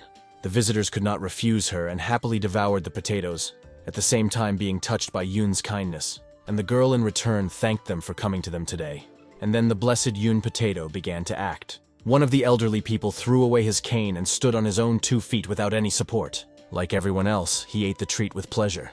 It seemed to him that as soon as he began to eat, it was as if he had regained his youth. After exchanging glances, the visitors began to share their feelings with each other. Indeed, they began to feel better. Our hero, accompanied by a trio, came home, and they were dumbfounded by what they saw. The insolent people did not believe that the little girl they had insulted was a shaman and could bless people and also improve their well-being. After all, if you think like this, then Yoon is the blessing of the entire village. She is such a kind girl, and we treated her so badly today. The trio began to regret what they had done, and approaching Yoon, they began to bow to the floor while asking for forgiveness for their cruel behavior. Like, they were wrong, and now they regret it. And finally, Ho asked if she could treat them to sweet potatoes. Not recognizing the guys, the girl immediately bent down to the basket. But both baskets were empty. Yoon held the last sweet potato in her hand after biting it, and now hesitated about making the right decision. It seemed to her that if the guys waited a long time, they would probably get angry again. Maybe we should give them the potatoes. But Chen and Shen sincerely wanted to treat her. What should she do? But still, she handed the vegetable to the bandit. At first, the guys wanted to give up the last piece, but the girl insisted on her own and asked them to stand in line next time and not swear. Unable to restrain himself, Ho took a bite of the vegetable and immediately felt changes in his body. His broken arm and several ribs were instantly healed, and there was no more pain in his arm. The abrasions and scratches instantly healed, and now he felt the soft aroma and taste flowing straight into his soul. And all this thanks to that girl who was rude to him this morning. Then Ho broke the potato into 2 parts, and he handed it to his friends. Their clan of fire sorcerers lived in the burning demon realm for generations, but their hearts were never evil. Sorry, little sister. It's our fault. We shouldn't have stepped on your sweet potatoes. Having finished the vegetable, the guys began to ask for forgiveness again.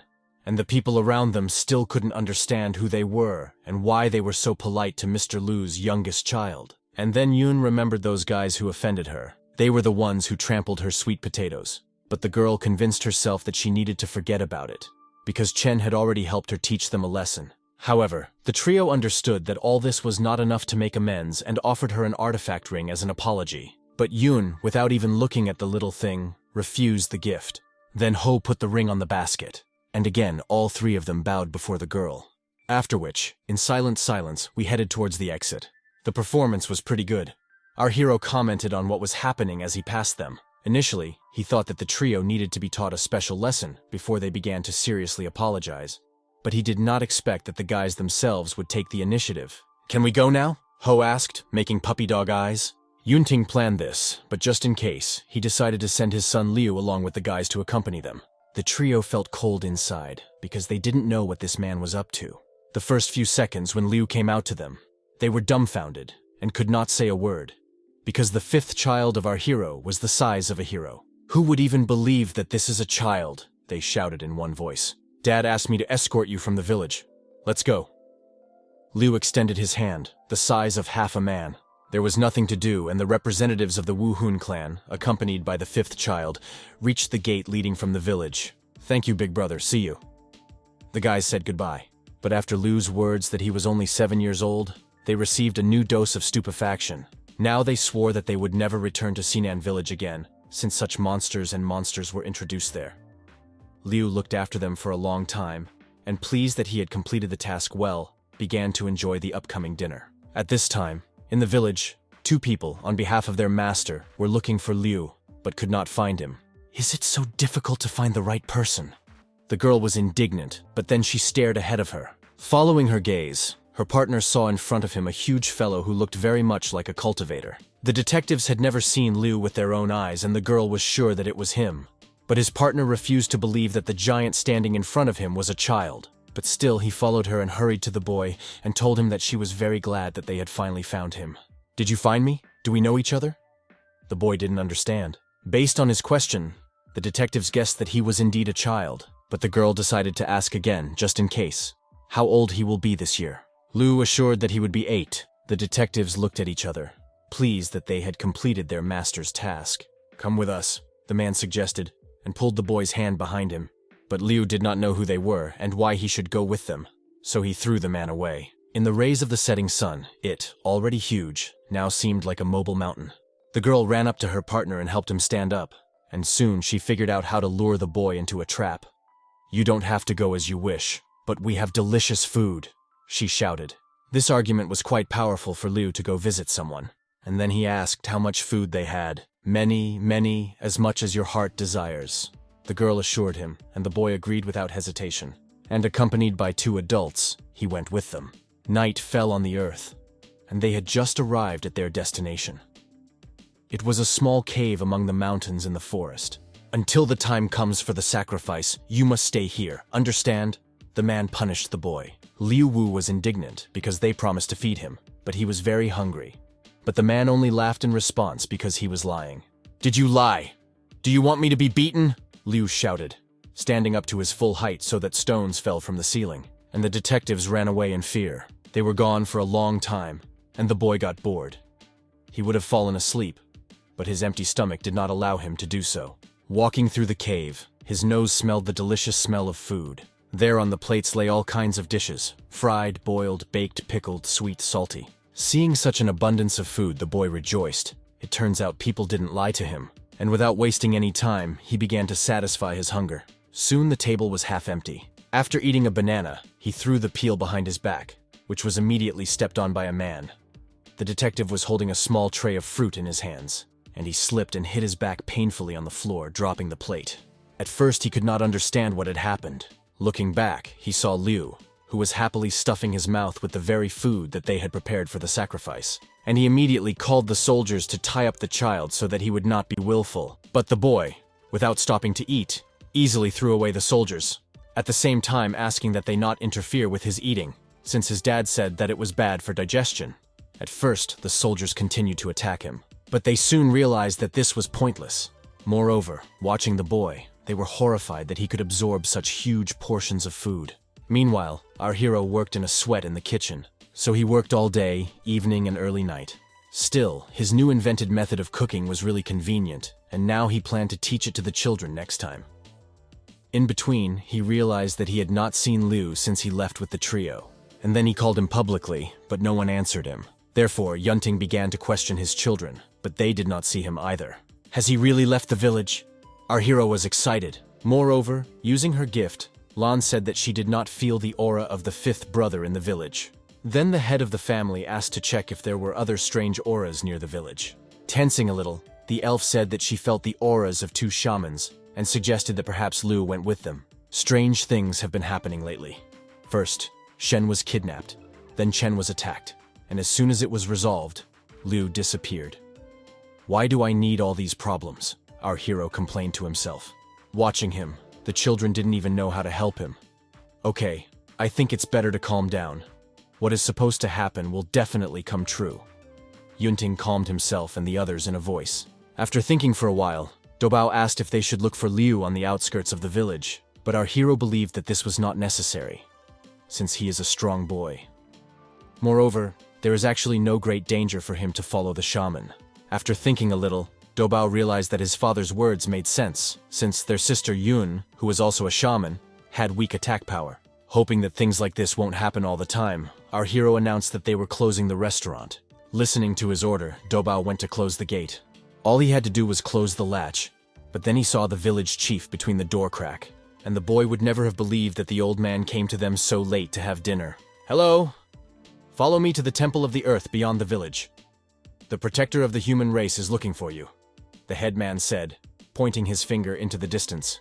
For Yunting, until this point in his life, such individuals as protectors of the human race were unfamiliar, and especially since now one of them is looking for him. The man was alerted, but there was nothing to do, and our hero ordered Dabao to close the door after him, and after which the whole family should go to rest and not open it to anyone.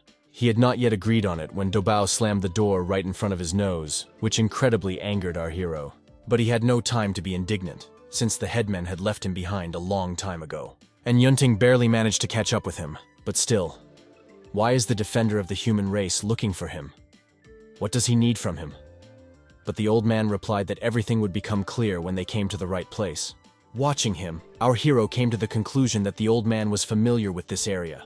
But this is not surprising, because the village was not so far away. Another hour passed, and the headman was still walking at top speed, and even Yunting was a little tired. Finally they arrived. The gate where the old man knocked was shabby, and the plaster from the stone fence had fallen off a long time ago. Even under the cover of darkness it became clear that no one lived here, and the house itself was gloomy thanks to several burial mounds. Our hero could not believe that in the middle of the night he was so incredibly tired that he was dragged to this strange place. But the headman, not listening to his indignation, again knocked on the gate several times with his cane. And Yunting suggested that he probably did this because the headman is old and due to rheumatism and joint pain, he cannot knock with his hands. Don't think that I've grown old. This is what I had to do, otherwise the protector of our race would not come to us. As if reading his thoughts, the headman answered. Only now did Yunting notice that this stick was really quite large. However, he was not surprised that the village headman could handle such a cane. And then, on the threshold of the gate, like air above a candle flame, space began to vibrate. Soon whitish smoke appeared in this place, which a moment later solidified, turning into the silhouette of a 2-meter bald man in national clothes. Seriously? Is this fat middle-aged guy the protector of the human race? Our hero didn't understand the joke. Seeing the confusion on his face, the defender asked why Yunting was in no hurry to bow to him. But our hero did not take his words seriously and asked the headman if this was the person they needed. Shouldn't he be as majestic and beautiful as I am, and have a heroic aura surrounding him? He specified. His words hurt the defender's pride. The headman, not paying attention to his causticity, confirmed that the man standing in front of them is the protector of humanity. But our hero could not stop. Should a person who protects humanity be very distracted by food? Finally, the man could not stand it and made a complaint to him. Why, when he wants to discuss something with him, does he behave so rudely? What? I can't say that? I look at you and don't see in front of me a highly moral person with amazing strength. Our hero continued to insist on his point. His words angered the man more than ever. Trying to resolve the conflict, the elder stood between them, reminding both of the reason for the meeting. Of course, because of the lighthouse, said the defender. Yunting frowned. What is a lighthouse, and what does he have to do with him anyway? Now the time has come for the peak of the defender's triumph. Do you want to hear? Late, he said, and turned around 180 degrees and went back into the house. But Yunting did not ask him to return, and therefore, since the conversation was over, he also decided to go home to sleep. However, their meeting should not have ended like this, and the defender had to be the first to surrender, calling out to our hero. It turns out that each race has its own territory, and each of them is subject to restrictions. So other races cannot easily travel through the territory of other races. But after the lighthouse is built, any race will be able to enter a given point at will, and at the same time, her own strength will not be weakened. If you install a lighthouse within the village of Sinan, it will become a public point through which anyone can enter their world. Now everything has become clear to our hero where so many problems have come from lately. This turns out to be a lighthouse located here, and it is for this reason that the protector of the human race called Yunting to solve this problem. He knew where the lighthouse was, but at first he didn't want to talk about it for a long time, saying he didn't know where it was. Although our hero was sure at first glance that the fat man knew about this from the very beginning. Then our hero decided to ask the main question. How can one find and destroy the lighthouse? Because if you don't get rid of it, there will not be a day of peace in the village. The defender said that the lighthouse is embodied in the form of a certain object, so it is not so easy to find and destroy, but noted that if Yunting begs him, he will tell him about it. But after several strong blows, he promised that he would tell everything. According to his calculations, Lan will help him find the lighthouse, and the artifact that he will give to our hero will help destroy it. This artifact was a frying pan wrapped in bandages. The defense attorney argued that it was his wife's kitchen utensils that were working. Are you sure about this? Yunting asked again, just in case, examining the frying pan from all sides. The fat man closed confidently. As soon as the issue was resolved, our hero went back to the village. The elder also said goodbye after him. The defender sat for a long time, thinking. Yunting seemed to him a strong and confident man who would most likely be able to save the surrounding area from other evil races. But soon he got tired of thinking about the questions of existence and he left this world, moving to his home. By this time, the sun had risen. Having reached the crossroads between the fields, the elder said goodbye to our hero since he still had business to do. Well, Yunting began to unwrap the frying pan. He was interested in two questions. Will this artifact help him destroy an alien beacon, or has this defender of the human race deceived him? But he soon became convinced that this was a real artifact that would undoubtedly help him solve his problem. Tonight, Lan was sitting on guard at the door, as luck would have it. When Yunting just began to approach the gate, she immediately felt that Dad had returned. Our hero asked her help from the doorway, but the girl was worried about whether it was safe for them to go out somewhere. But all this was unimportant because Yunting needed to find something. When they left the village, Lan for a long time could not understand the meaning of this frying pan and why her father carries it with him. This is not a frying pan, this is an artifact, our hero explained, but this only raised more questions for the girl. Then Yunting decided to take action and asked his daughter to check if there were any strange auras nearby. Having immersed herself in herself, the girl's soul began to dissolve in the world around her. Suddenly, it began to seem to her that someone was watching them. Even initially, our hero was haunted by the feeling of being watched, but he hoped that all this was just paranoia. Having looked around, the father and daughter did not find anything strange except a straw effigy standing not far from them. Yunting rejoiced, because he finally saw the root of all the troubles that had been happening lately.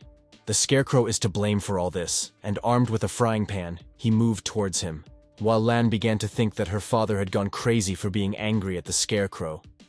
But when she saw that the scarecrow began to run towards them, rapidly approaching, she changed her mind.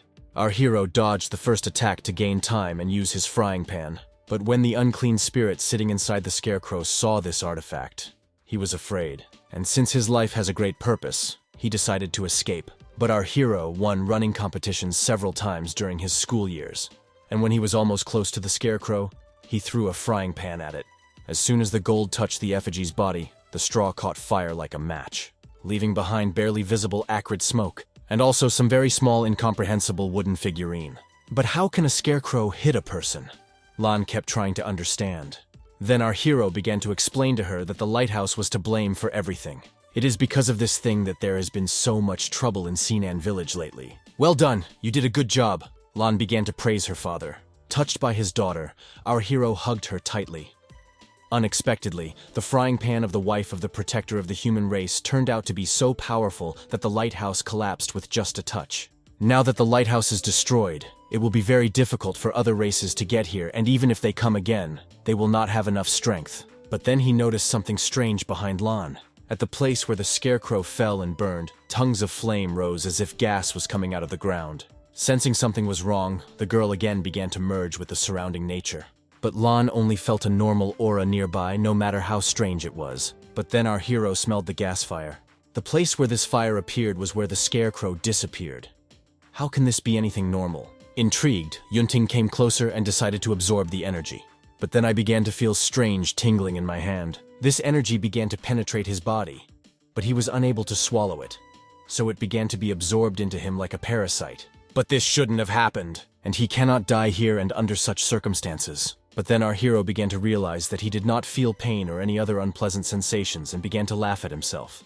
After which, without using the force of the Titan's fist, he struck the ground with his hand, breaking through a huge hole. A huge wind arose at the place where he stood. At first, Lan didn't understand what was happening to her father and was terribly worried.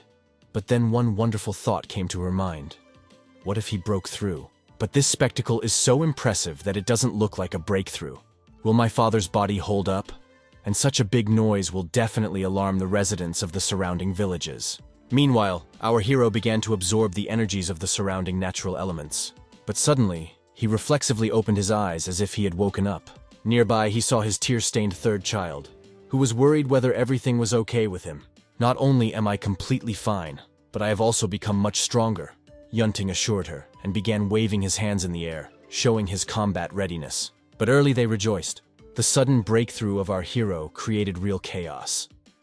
All the grass around them was trampled, and from the place where they stood, there were huge circles on the ground. Did I really do this? Our hero was horrified, and then in the distance on the horizon, I saw a crowd of people rapidly approaching their place. Taking his daughter in his arms, he hurried to escape from the scene of the incident. Lan couldn't sleep all night because of what happened to her father last night. And when she finally fell asleep, the The sky had already become bright and she had to get up, but she still wanted to sleep, and now with enormous willpower she forced herself to throw away the blanket. Going out into the courtyard, she was surprised by the huge number of visitors who were discussing what had happened at night. According to rumors, the rice in the eastern part of the village was destroyed by someone. They say that an adult and a child were involved in this, but they quickly ran away without leaving a trace behind them. And someone claimed that a great battle took place there, which was staged by the immortal. Listening to Lan's conversations was very awkward, so she decided to go ask her older brother to serve them. But the visitors had already noticed the girl and placed an order. There was nothing to do, and she hurried to the kitchen. But then one man in line thought for a moment that she looked very much like the short man who destroyed the rice field last night. But he himself immediately began to deny this hypothesis, because the strength of that man was very terrifying.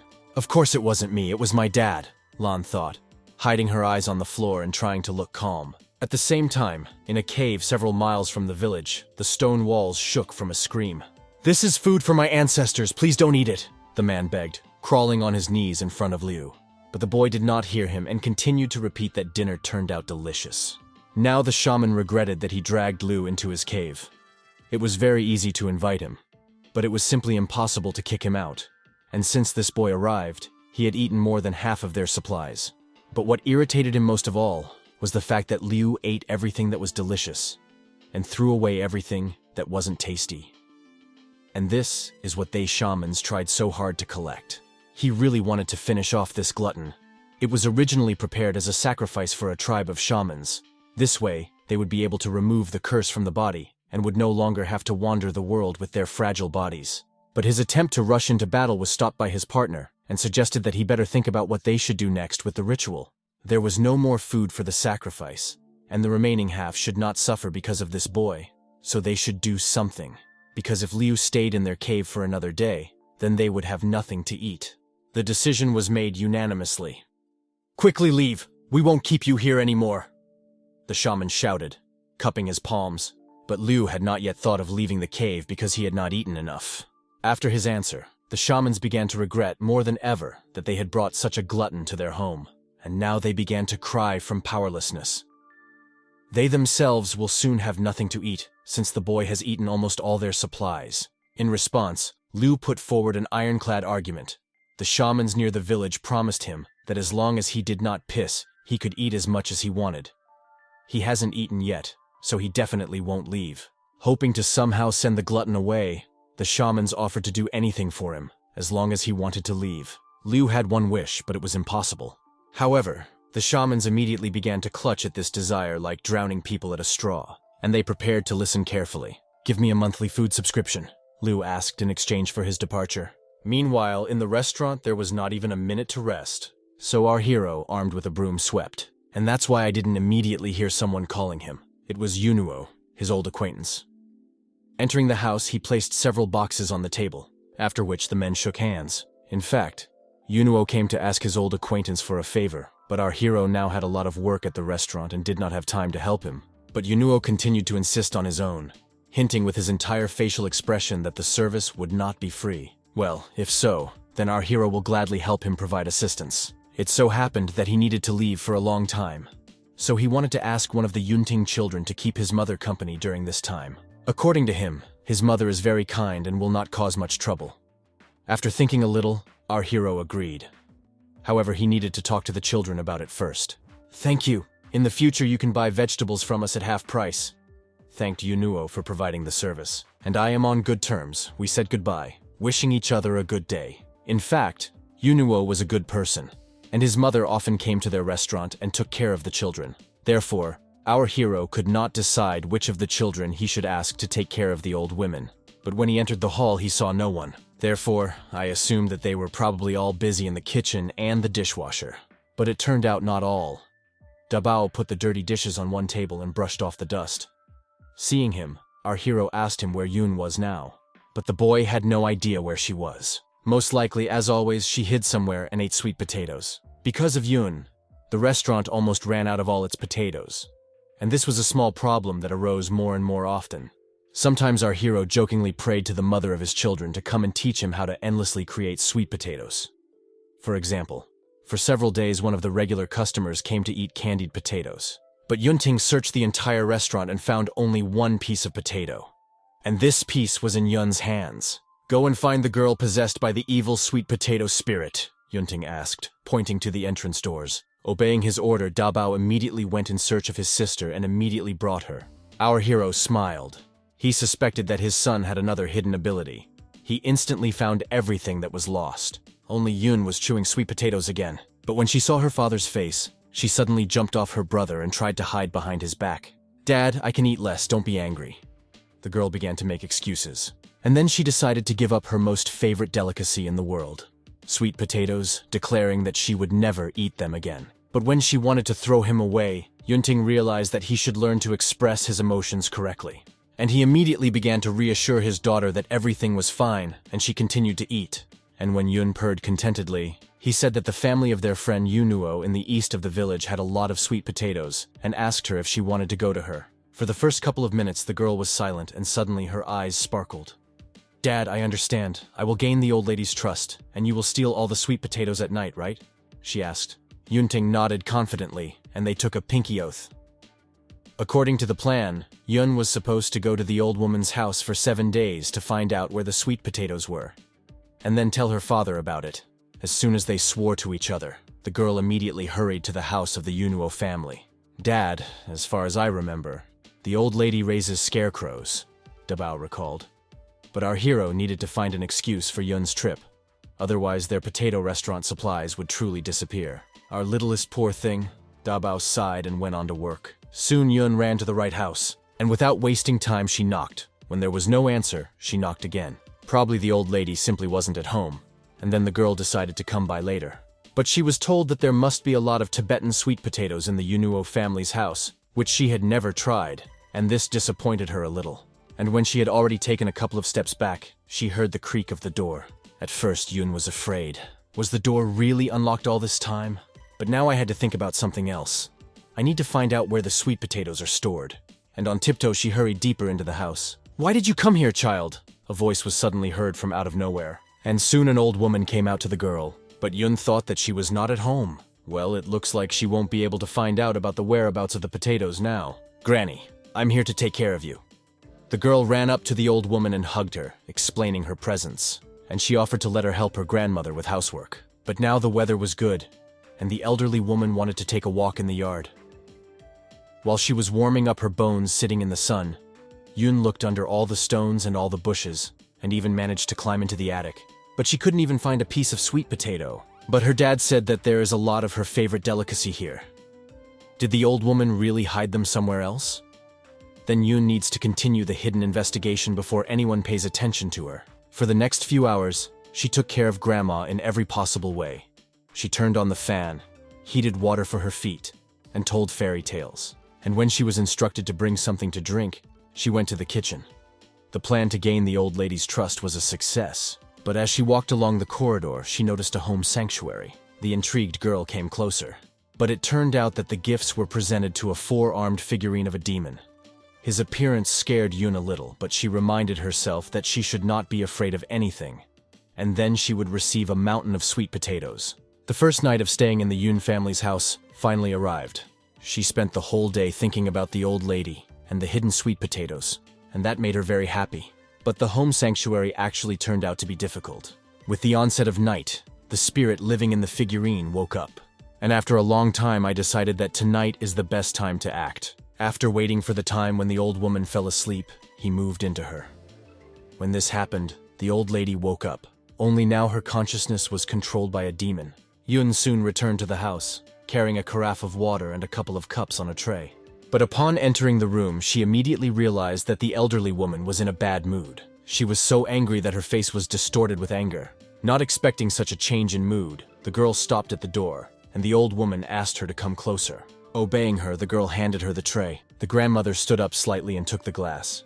Looking at her hands, Yun was surprised by her long black nails. And feeling something was wrong, I began to take a better look at her face. Finally, she realized that a real monster was standing in front of her. And out of fear, she dropped her hands. Bang!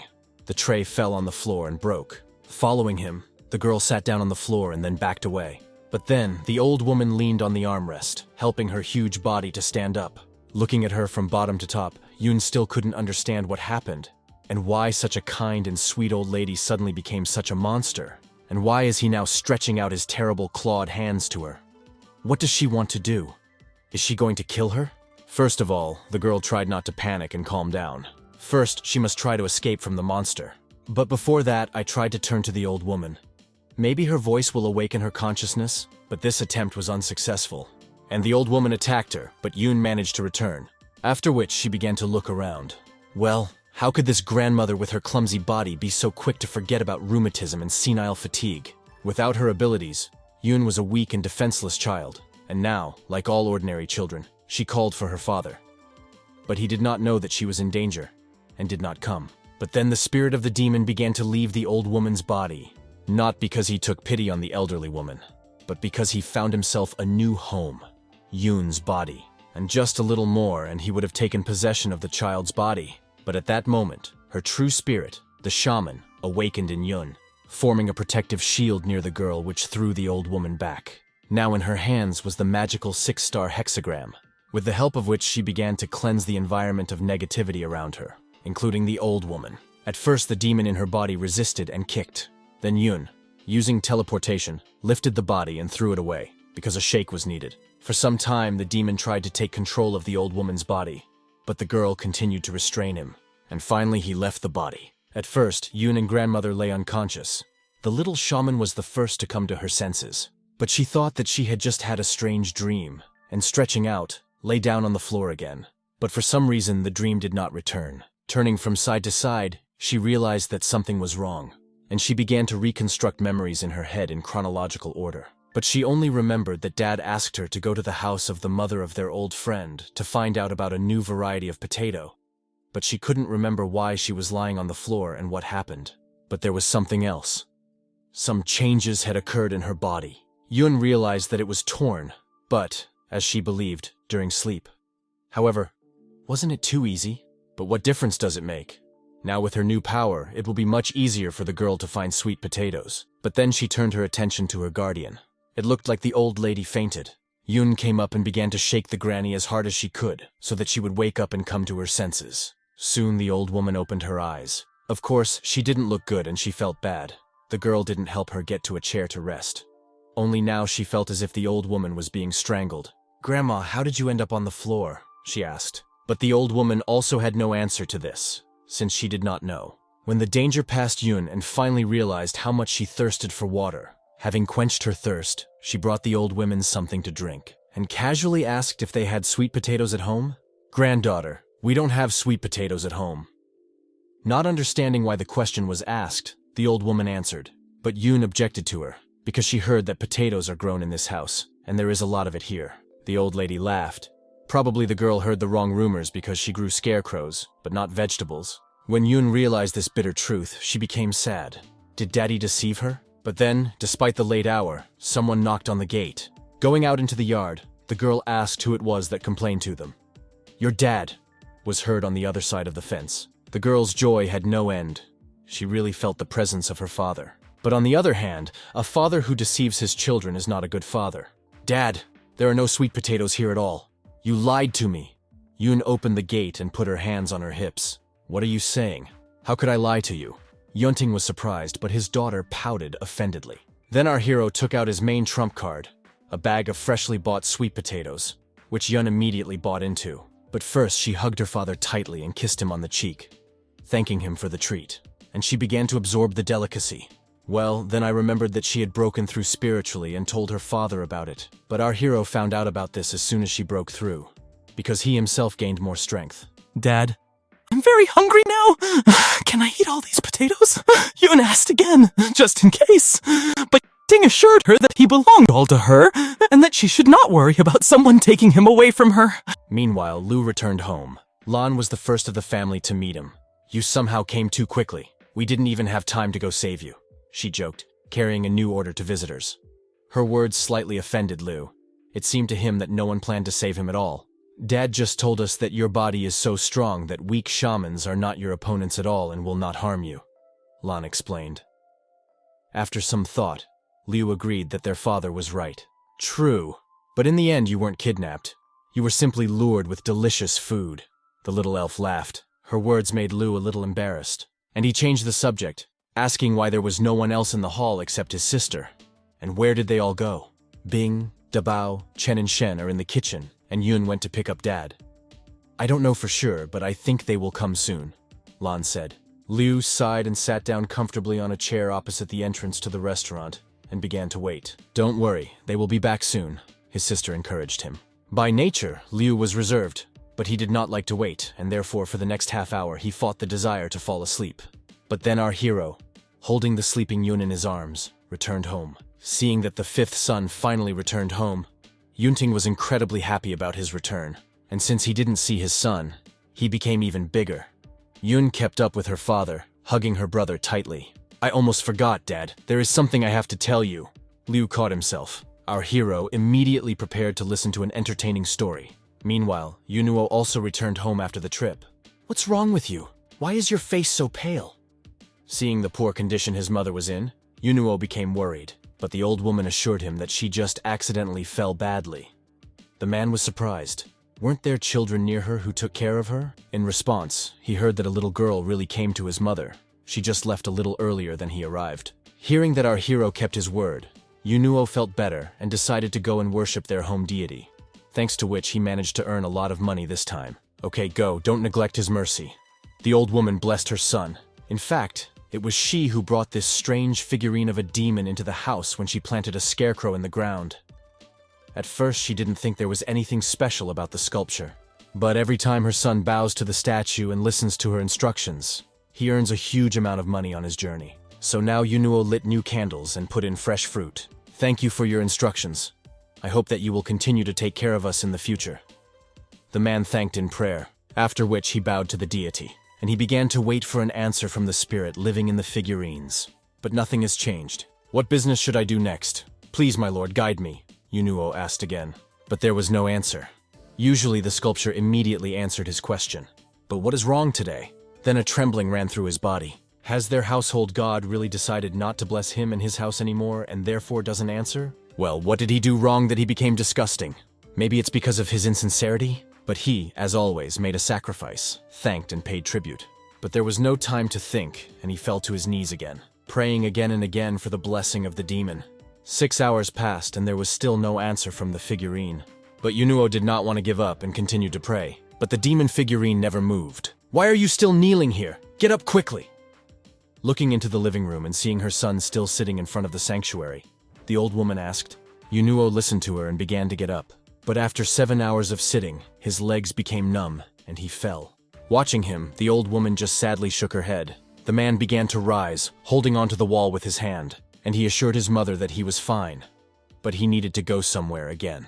But the old woman's intuition suggested that her son should not go somewhere again, otherwise something bad would happen. And relying on her premonition, she began to stop him. Why are you in a hurry to get somewhere again? You just returned, she said after her leaving son. She felt like Yunuo was hiding something from her. And in the restaurant, they barely had time to wash the plates and refill them with food. There were so many visitors. But our hero and his son continued to think about the cave and those shamans who kidnapped Liu. The boy guessed that his father would probably want to take Yun to that cave so that she could break through spiritually. But since this had already happened, Yunting was no longer interested in this. Liu fell in surprise. He loved his brothers and sisters, but he was slightly offended that all of them except Bing have already broken through spiritually. But he doesn't. Thoughts about the fact that he was autistic or some kind of mentally retarded even began to come to his mind. But then a dove that belonged to Lan, and his name was Bao, flew into the utility room in which the father and son were sitting. The bird screamed so heart-rendingly that those around him had their ears blocked from such noise. And the bird continued to circle around the room. And at some point she simply flew out the window, breaking the glass. And then our hero's patience came to an end. Son, quickly catch this prickly pigeon. How many times has he already broken this window? He ordered indignantly. Not knowing what to do, Liu hesitated. If you refuse to do this, little sister will not forget you. Lan's voice was heard from the hall, but our hero was unstoppable. Rolling up his sleeves, he was glad that today they would have delicious pigeon soup. And Liu, having heard about the delicious food, immediately came to his aid. Having grabbed the dove, Lan decided to hide in the barn. She understood that her father and brother would come here because they knew her too well. Now it was urgent to hide Bao, because Liu would eat him without even thinking about it. "Your pigeon has broken too many windows, give it to us, we will make soup from it," Yunting ordered, pointing to the trembling bird in his daughter's hands. But Lan could not do this to her pet because they grew up together. But our hero began to calm her down, promising that she would not have to behead her pigeon. "Dad, don't! Bao found out some information for us," the girl begged, holding out her trump card. Yunting instantly stopped and began to hold Liu, who in his dreams was already devouring the delicious soup. According to his assumption, the soup should have smelled good, and our hero grabbed it with both hands and began to pull it back. "Dad, you can't give up halfway." Liu was indignant, but his father, intrigued, began to ask what Bao had learned so interesting. The bird told its owner that something was wrong with the animals on the western side of the village. Small animals that used to be cute and gentle were now acting very aggressively. And just recently, one of the sparrows even attacked Bao, and now he was missing several feathers in his right wing. Was the sparrow really that strong? Our hero was surprised. But the sizes of these Two birds are not at all equal, and Bao could easily swallow a sparrow, and that would be completely normal. Here the dove cackled again, and Lan translated the bird's language as he said that there are more and more such anomalous animals. While Yunting was pondering the information he had received, Liu was upset because he would not be able to try the pigeon soup today. And then on the threshold of their restaurant, a headman appeared who was looking for our hero. Immediately grabbing a rag, Yunting began to wipe the columns, pretending that he was very busy. "Something strange is happening on the western side of the mountain, so I wanted to ask you and Lan to come with me to see what is happening there." The old man explained his sudden visit. The village chief also discovered this. "It seems that not everything is simple in this matter," thought Yunting. But he answered out loud that they had too much work in the restaurant right now. In fact, he simply did not want to work for free and also overstrain his daughter. As if having read his thoughts, the elder took out of his pocket a small bag in which coins jingled loudly. He allocated them from the village's security fund. As soon as he said this, he noticed that the man standing in front of him had disappeared somewhere. And then behind him the voice of our hero was heard, who was already preparing to go with Lan to adventure. Dabao, Liu, and the elder just looked at each other. The sun had already risen high above the earth, burning mercilessly, and the trio was still walking. They had been walking for 3 hours, and the elder, swatting away mosquitoes, wild bees, and dragonflies, began to be indignant when they reached their destination. Well, our hero turned around and noticed that at his speed they wouldn't be able to get there even in 2 days. After all, if the elder had not followed them, they might have returned to the restaurant long ago. The small group walked another couple of kilometers, and the old man again asked how long it would take them to walk. The western side of the desired mountain was a couple of miles away, but Lan felt something strange ahead, and so suggested that they walk a little and see what it was there. They didn't have time to get far when Bao circled above them. The girl put the dove on her shoulder and began to listen to him carefully. Then she translated the meaning of the bird's cooing. Bao told her that 3 kilometers ahead, there was a mutant rabbit with a very strong attack force. Who can benefit from the fact that the rabbit has become stronger? After all, it's just a rabbit. Our hero laughed. Well, right in front of them, between the trees, something flashed at great speed. From the first time, the trio couldn't even understand what it was. It moved so quickly that even Lan could not determine where it was. This must be one of the mutated animals that the villagers talked about. These creatures are truly too terrifying. Yunting agreed with what he had heard earlier, hugging his daughter closer to him. And hiding behind his back, an elder pressed against him, saying that young people should protect him, a weak old man. Our hero clearly remembered how this old man trained and how strong he was. But when faced with a problem, he becomes helpless. It's better to just forget about it and not pay attention to similar antics in the future. Lan finally managed to determine where the creature was, and she warned the others in horror to get ready as the creature was approaching. Then our hero jumped out of his hiding place and, using the Titan's fist, hit the rabbit, after which he pressed him into the ground. Following Yunting, the elder and Lan came out of the hiding place. They wanted to take a closer look at the rabbit while he was passed out. Approaching at a distance of 2 arms length, the old man touched the rabbit in his cane. He wanted to come even closer, but the girl warned him not to do this, because she felt that the rabbit's weakness was only temporary. But the headman said that everything would be fine, because he, the head of the village, should not come face to face with the problem. True, his words did not correspond to his activity, since he did not come closer to the rabbit, but, on the contrary, hid behind a tree standing nearby. Meanwhile, the rabbit woke up and looked at the three people standing in front of him with his red eyes, as if choosing whom to attack. The choice fell on our hero.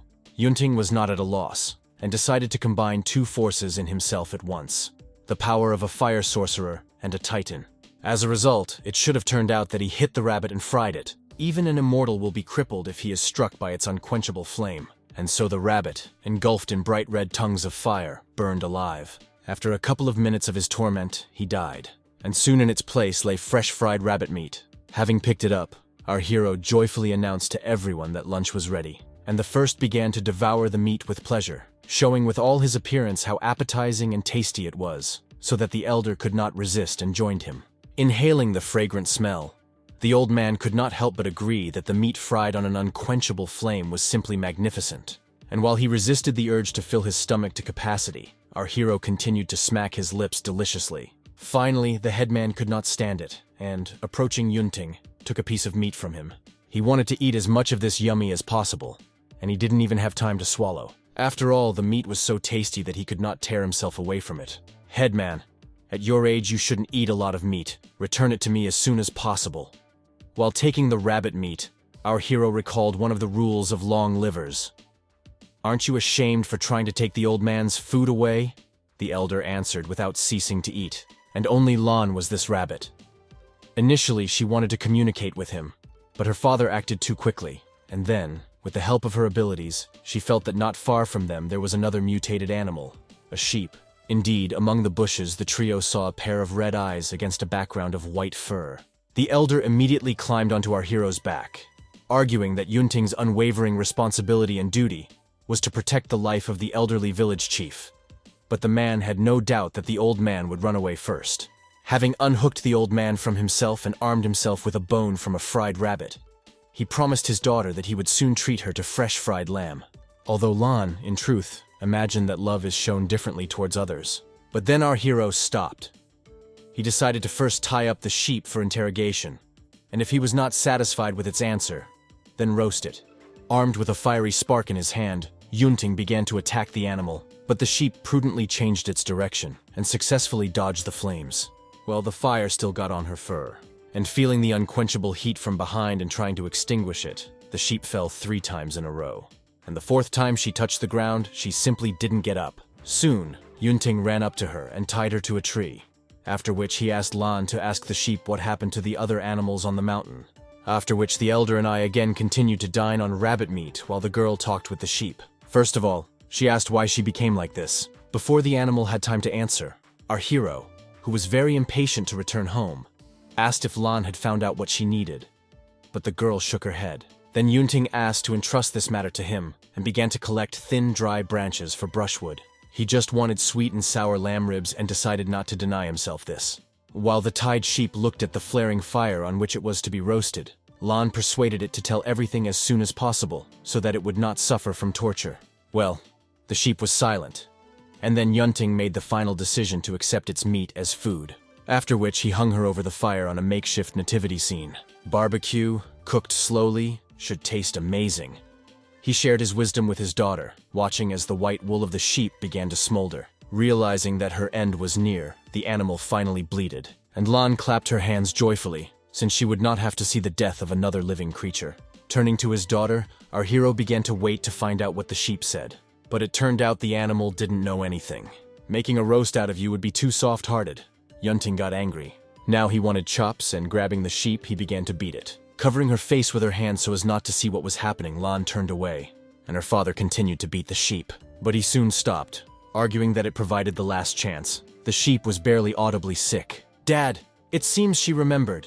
She says that a few days ago she went into a cave at the top of the mountain, and after leaving it, it became like this." Lan translated what she heard into human language. "Cave?" asked our hero. "She said so." The girl confirmed the above words. All this was very strange. The little white rabbit had the same characteristics as this sheep, and its eyes were also red. Once their red eyes dissipated, their life immediately ended. While Yunting was thinking, his daughter approached the dead sheep and closed its eyes, wishing that in the next life it would be reincarnated into a better body. "Let's go see what's happening at the top of the mountain." Yunting made a decision. Due to the snail-like speed of old age, They reached the top of the mountain and the entrance to the cave only towards nightfall. What's most interesting is that even the old man didn't remember that there was a cave there. Our hero asked his daughter if she felt someone's presence inside the cave. The atmosphere inside is chaotic. There are dozens of animals similar to those evil degenerates. Lan told about her feelings. Hearing about dozens of mutant animals, the elder trembled with fear and again jumped on the back of our hero. And then, looking inside the cave, they saw glowing eyes in the darkness. At this time, clouds covered the starry sky, and the light from it became so dim that even at a distance of 3 feet, nothing was visible, and Bao had to circle lower and lower so as not to lose sight of his friends. The elder decided not to tempt fate and hid behind a stone at the entrance to the cave, and our hero took his daughter by the hand and walked forward. Then Bao sat on his mistress's shoulder and chirped something about it, after which, flapping his wings, he fearfully flew back. It seems there may be many more hidden dangers in this cave, but there was nothing to do, and our hero, covering Lan with himself, was the first to step into the darkness. With their visit, they disturbed the bats, but Yunting found justice for them. He simply burned all the bats on the fly, but it was still dark in the cave. Then he applied fire control to the immortal flame and held fiery sparks in his hand, which acted as a torch. Well, as soon as the light illuminated the darkness of the cave, its inhabitants, mutated animals, became visible, who immediately rushed to the uninvited guests from all sides. Our hero immediately created a fiery core, and he threw it at the animals, scaring them away from him. Standing behind him, as if behind a stone wall, Lan began to cry.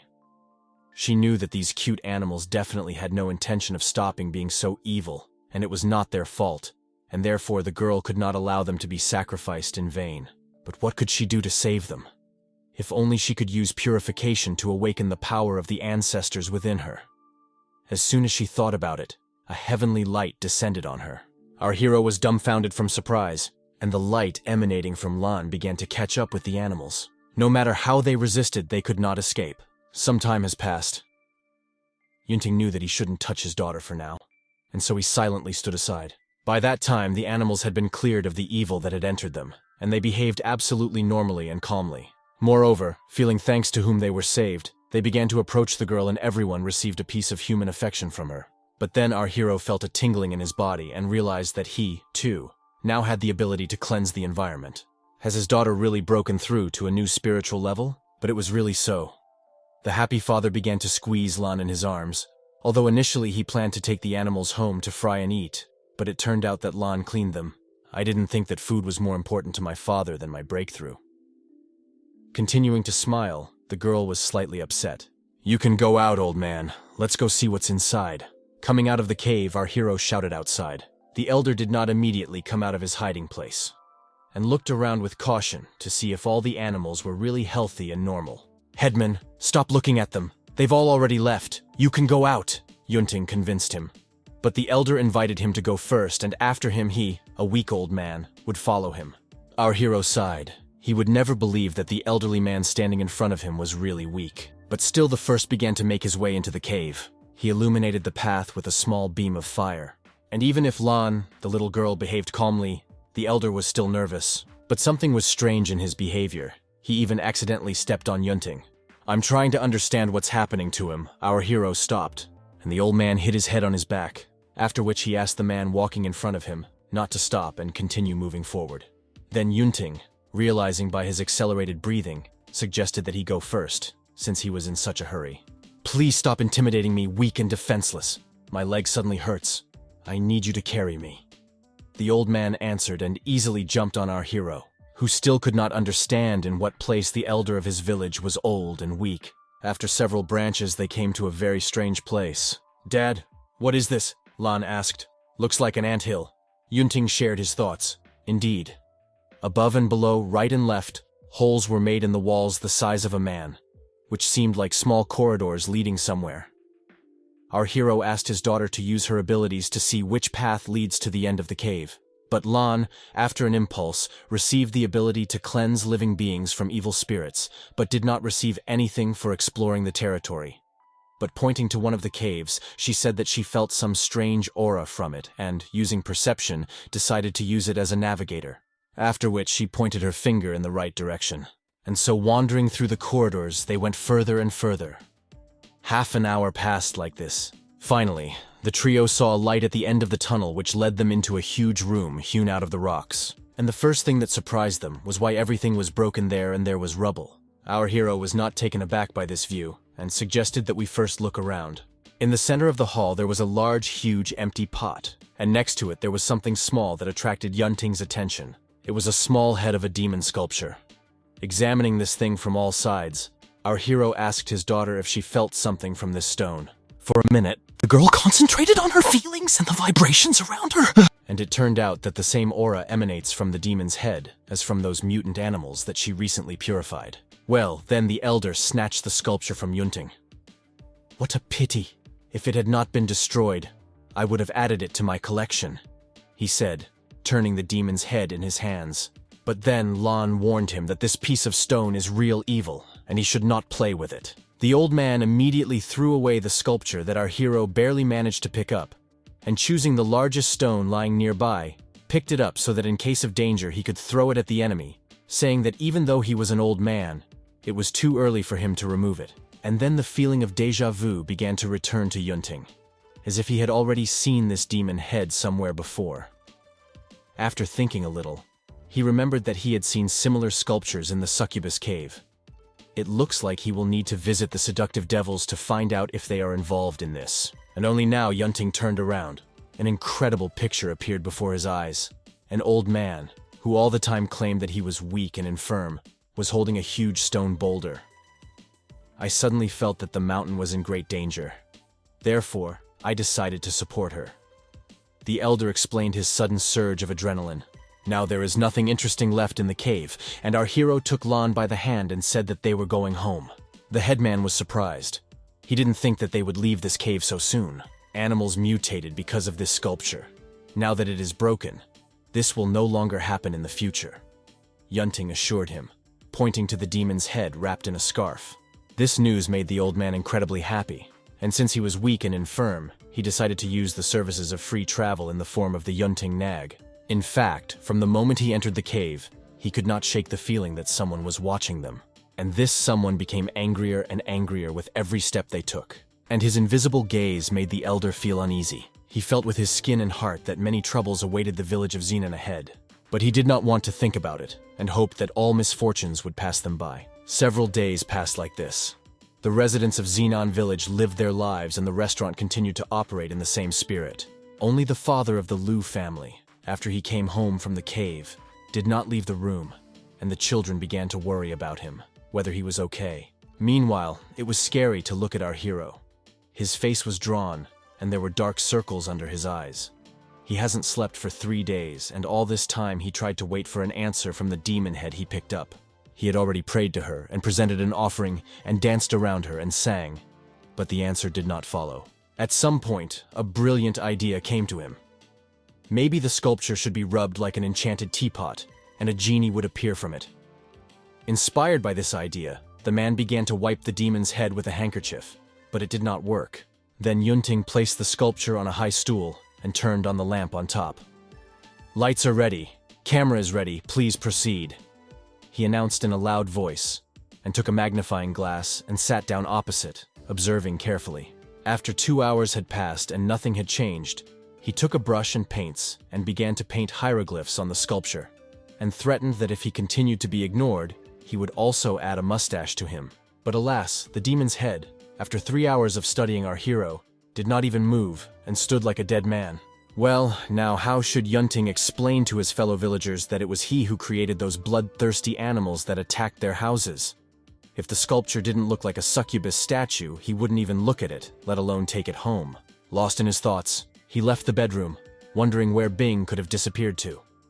Seeing that his father had finally come out to people, Dabao hurried to him because he had to tell him something. Well, Yunting interrupted him and asked to find Bing first. The boy did not understand why there was such a request, but he went to carry out assignments, and soon he brought the owner of the blood of succubi. "Dad, what's the matter?" Bing, torn from her entertainment, demanded an explanation. Our hero replied that they should go for a walk. "Where will we go?" the girl continued to ask. "To the cave of succubi," Yunting answered and trudged forward. This cold queen, as always, acts like a good girl only in front of her father. Dobao grimaced. looking after his departing father and sister. But then he remembered that he wanted to talk to Dad. Stepping over the threshold, Yunting stopped. He did not forget that his son wanted to tell him something. But since it was already getting dark, they needed to hurry up. And if the conversation was not very important, he asked Dabao to postpone it until they returned.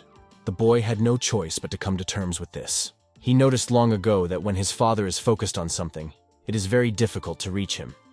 Oh well, they were supposed to be back soon anyway. And then he himself was surprised at how quickly it happened. In fact, our hero returned to ask Dabao to take care of him during his absence from the restaurant. As soon as he said this, he left the house, leaving his son to continue standing in the middle of the hall with a rag in his hands. Dad, when will you learn to listen to others? Dabao sighed sadly. Handfuls of stars fell into the sky, and our hero and his daughter were still on their way to the cave of the succubi. We go there not just to learn the secret of sculpture, but also to hone and improve your skills. After all, the elders of your race live there. Watch them and learn. Yunting instructed along the way, not fully understanding the meaning of his words. Bing nodded affirmatively. Several hours passed and our hero was tired from such a long walk. The last time he visited the succubus cave to save Shen, he destroyed everything that came in his way. Now he didn't even know if that sculpture was still there. Finally they came. But the appearance of the succubus cave was very different from the previous version, and therefore Yunting froze for a moment, contemplating the beauty. Basically everything was done in red. Curtains, lanterns, flowers, a sign hanging from above. Our hero never expected that in such a short time the succubi not only repaired the cave, but also decorated it. But then, having pulled back the curtain, the succubus on duty came out to him, asking who he was looking for. Often succubi girls were attractive, but Yunting never expected that among them there could be such unsightly persons with a hair lip, crooked teeth, and freckles. Call the owner of the cave. I need to discuss something with her, our hero asked. But the girl replied that Lin had just arrived and therefore no one was allowed to see her. From her ignorant attitude, our hero realized that she was new here. Hey, are you deaf? Get out! This is not a place where you can just come. The girl got angry, proudly closing the entrance to the cave. Then, Yunting decided to intimidate her with the help of unquenchable fire, showing that she would not force him to use force against her. The girl immediately realized that she was dealing with a strong opponent, but she still believed that her skill with the whip would help her win, so she prepared for battle. But from the very beginning, she had no chance against the fist of the Yunting Titan. Fortunately, the girl was saved by her partner, who arrived in time. She's new here. Please forgive her if she offended you in any way. Tightly squeezing the shoulders of the new girl so that she would not kick, she apologized to her partner, and she stepped aside to let our hero pass. Since this is just a misunderstanding, I will no longer pay attention to it. Yunting agreed, proudly walking forward with his daughter. When they left, the girl was indignant. How dare her partner let these people in? But her partner responded with all her might and slapped her in the face so hard that she fell. But still she could not understand what she had done wrong. You deserve to be beaten to death. If I hadn't appeared now, your body would have been smashed to pieces. He is the same terrible person who killed the previous master. You just almost destroyed our new home. A colleague shouted at her, and the girl silently listened to her abusive speech in her direction. With every step, our hero was more and more amazed at the interior decoration of the cave and its abundance of design. Unexpectedly, of course, it turned out that the cave became completely different. The new owner of the cave must be a man with very good taste, and now it seems that when he destroyed everything here last time, it only benefited the succubus. And here Bincha, for the first time in almost her entire life, met creatures similar to herself. She was beautiful and sweet and was holding freshly cut fruits in her hands. "Dear guests, please follow me," said the succubus, smiling welcomingly. "Why are they all so polite today?" our hero asked out loud. Dad probably forgot that he beat him up before that, Bing thought. And the girl continued to call them forward, saying that their master was already waiting. But as soon as she led the guests to the right door, she gave in, fearing that they would beat her too. But then Yunting smelled an extremely refreshing, delicious smell and followed it. But his daughter stopped him. Being a succubus, she realized that this was the smell of a conspiracy. But Yunting told her not to worry, because he is not only strong, but has an IQ of about 300, and therefore it is unknown who else will suffer. And confident in his victory, the curtains parted and went forward. They were immediately enveloped in this refreshing aroma from head to toe, and in the middle of the hall, there was a swimming pool.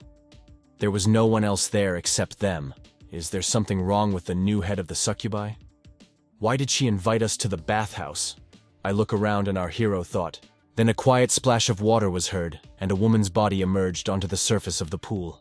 I'm glad to finally meet the man who defeated the previous lord, said Lin, standing up to her full height, and not embarrassed to show off her charms. It's not that our hero was embarrassed by her appearance. He just didn't expect such a turn of events. And sitting down on the edge of the pool, he began to carefully examine the new chapter of the succubi, while the woman came closer and closer to him and splashed around her the water that flowed from her in rivulets. It's really me, Lin repeated her above words. And slightly rising, she reached out to Yunting, continuing to use her charms. Are you trying to seduce me in front of my own child? I am very meticulous about raising my children. Not every woman can be their mother, our hero said, removing his hand from his face. And Lin pouted offendedly, not understanding why her charm didn't work. And then the witch rose into the air, and she asked if Yunting was afraid that she would seduce him. I'm not afraid, but every woman, as long as she is brave, has a chance to try to be a mother for my children. Our hero answered, spreading his arms so that the splashes of water would not wet him and his daughter. The woman smiled. She was so strong that she knew that all the men who resisted her charms died without even knowing why they died. Watching two adults, Bing didn't even know how to react, and she thought about her father's words for a long time. Isn't he going to reunite with their real mom? The patroness of night temptation laughed, and she sank down so much that her foot made ripples in the water. At the same time, she thoughtfully fingered the strands of her hair. It seems like it won't be easy to become the mother of your children, but if you come into the pool and swim with me, I might think about it, she promised. Bing realized through her sense of smell that Lin didn't really want to be a mother to her and her siblings, and immediately she hastened to warn her father that it was a trap. Well, Yunting did not react to his daughter's words. His pupils did not move, and his eyes were clouded. Bing was scared. She felt that this pool was very strange. She didn't know what exactly was wrong with it, but her father shouldn't touch the water. Not knowing what to do, she grabbed her father, hugging her, repeating over and over again that they didn't need another mother. But he did not hear her and continued to walk forward. Here he knelt down.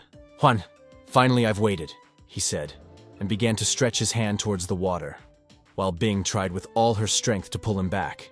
Lin just chuckled as she watched their fight.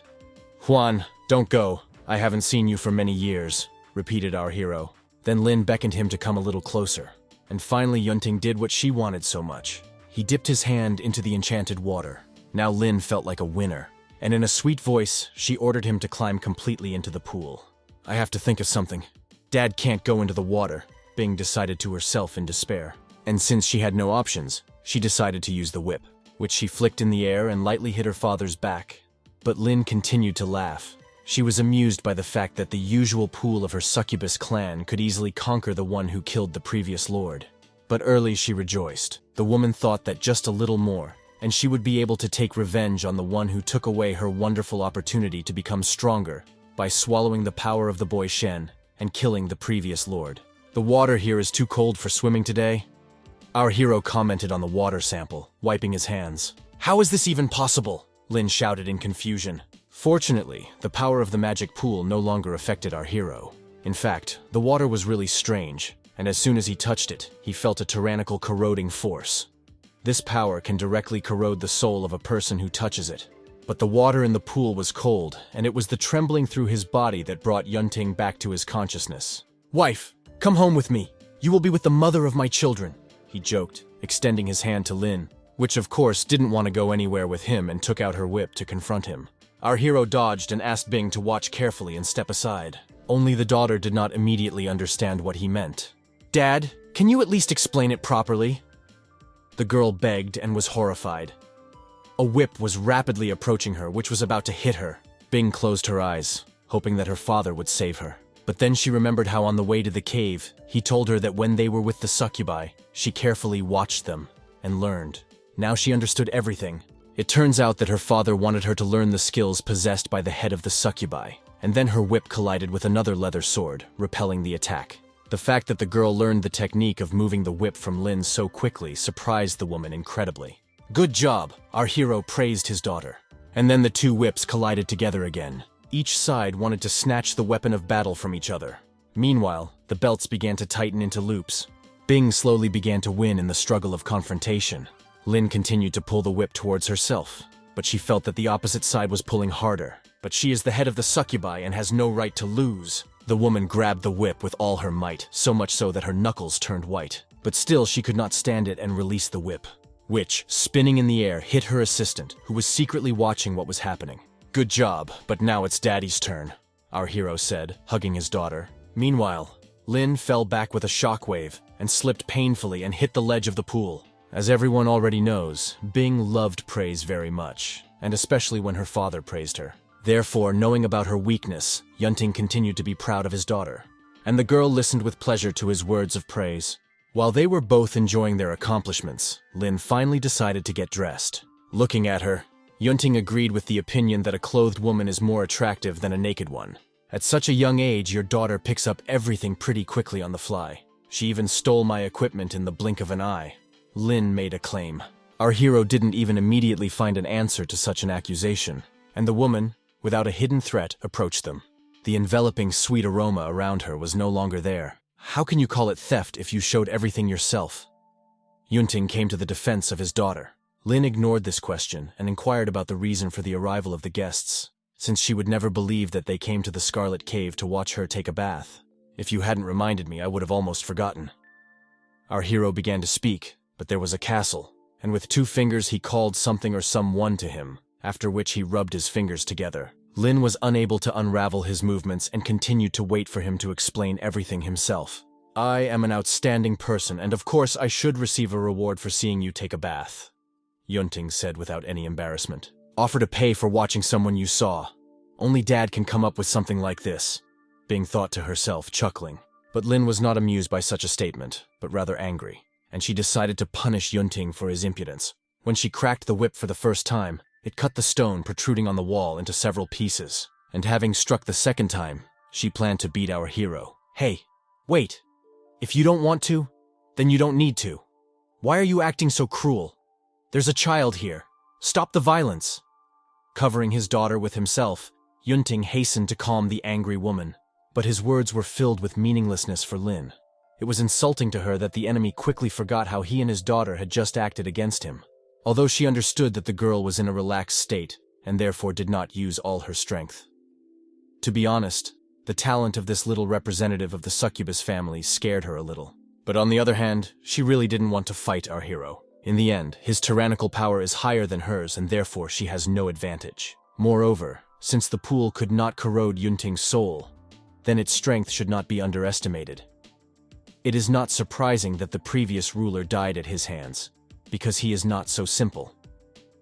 Lin was more upset that the little girl had stolen her special skill, whip art, from her so easily. "Let's discuss matters in a calm, peaceful atmosphere," the woman suggested, removing the whip.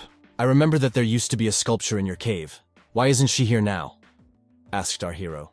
Lin widened her eyes, not understanding what he meant. Then Yunting took out the wrapped head of the demon sculpture from his pocket, and he turned it around and placed it on a stone table. The woman began to examine the figurine in surprise. Soon our hero and his daughter joined her, and all 3 could not help but agree that the sculpture was somehow similar to the other sculptures in the cave. But then, out of the blue, Lin was attacked by a coughing fit and she had to stop contemplating the demon's head. Then Yunting wrapped it again in the figurine and put it in his pocket, after which I asked the lord of the succubi where similar sculptures were located. The woman shook her head. It turned out that all the sculptures in the cave were broken and broken. At first our hero did not believe her, but it turned out that this was really true. But if the sculptures are really broken, then he will no longer be able to find out anything. When Yunting confronted the succubi in the cave, a small number of sculptures were broken by him. But who else destroyed them? This is exactly the question he asked Lin. But even before she captured the Ilago Devil's Cave, all the statues and sculptures of the demon had already been smashed to pieces. The succubi were still figuring out how exactly and by whom they were broken. All this was very strange. Suddenly, a brilliant idea came to Yunting's head. "Listen, can you show me these broken stones?" he asked. "But the succubi have already thrown away these stones." Well, it turns out our hero has only one clue. He said that inside the sculpture of the demon's head, there is a hidden spirit that can influence the consciousness of the creatures around him. This fact both surprised and horrified Lin. And while she was confused, since our hero would not find out anything else in the succubus cave, he decided to leave this place. But before they left, the woman threw some kind of plank in their direction, and Bing caught it. This was the Lin clan's token. People with succubus blood can send messages through it, kind of like a cell phone. When Lin found out something about the sculptures, she promised that she would let her know about it. Our hero decided not to throw away this wooden sign, and therefore asked Bing to always keep it with her. Thank you for visiting the alley cave. You can already go back. Lin finally said goodbye. Returning, Yunting didn't even know what was worse, going up the mountain or going down, but a few hours later they arrived home. Dabao was incredibly happy when he saw his father and sister. After the head of the family was convinced that everything was fine with the children, he asked how things were going in the restaurant. It turned out that it's not bad, but their visitors have been bombarding them with requests for the second day now. Their restaurant was located in the eastern part of the village. A little to the side of them, there were rice fields. Many people who work there live on the outskirts of the village. Although they would like to come to eat at their place, the restaurant is too far away.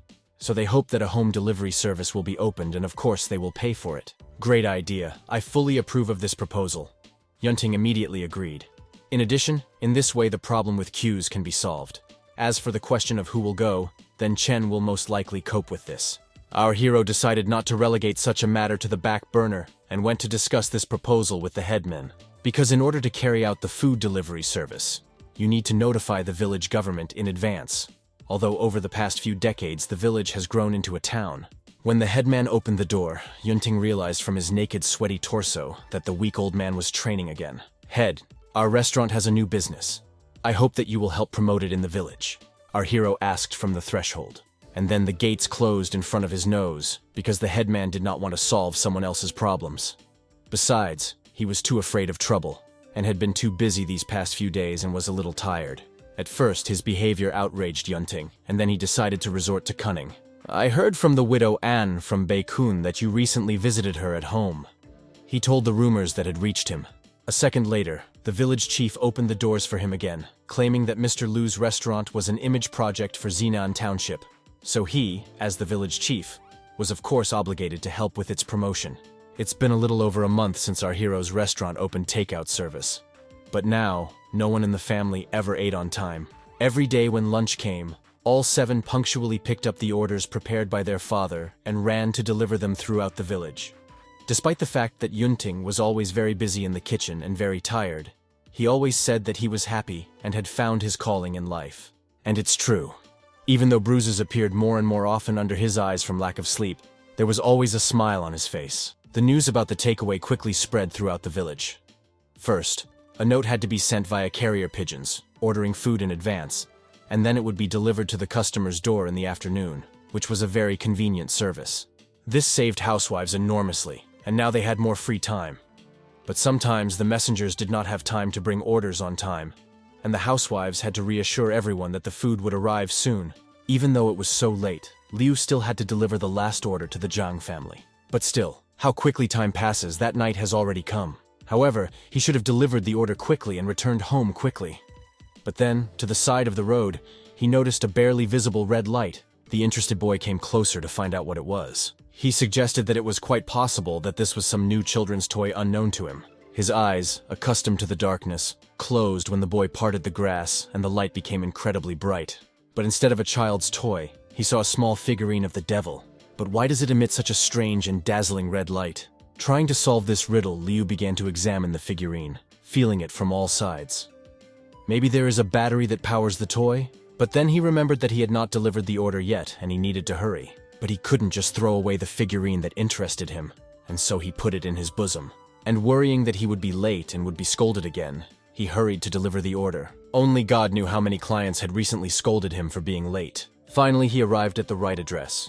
But first he needed to take a breath and rest a little. After a couple of deep breaths and stretching a few times, the boy began to feel in good shape again. Now we could go. And being in a good mood, he knocked on the door. Ms. Zhang was extremely annoyed by such a severe delay in the order. Why so slow? She began to count down strong. In response to her complaints, Liu began to justify himself by saying that she placed the order too late, and for them, it was a little unexpected.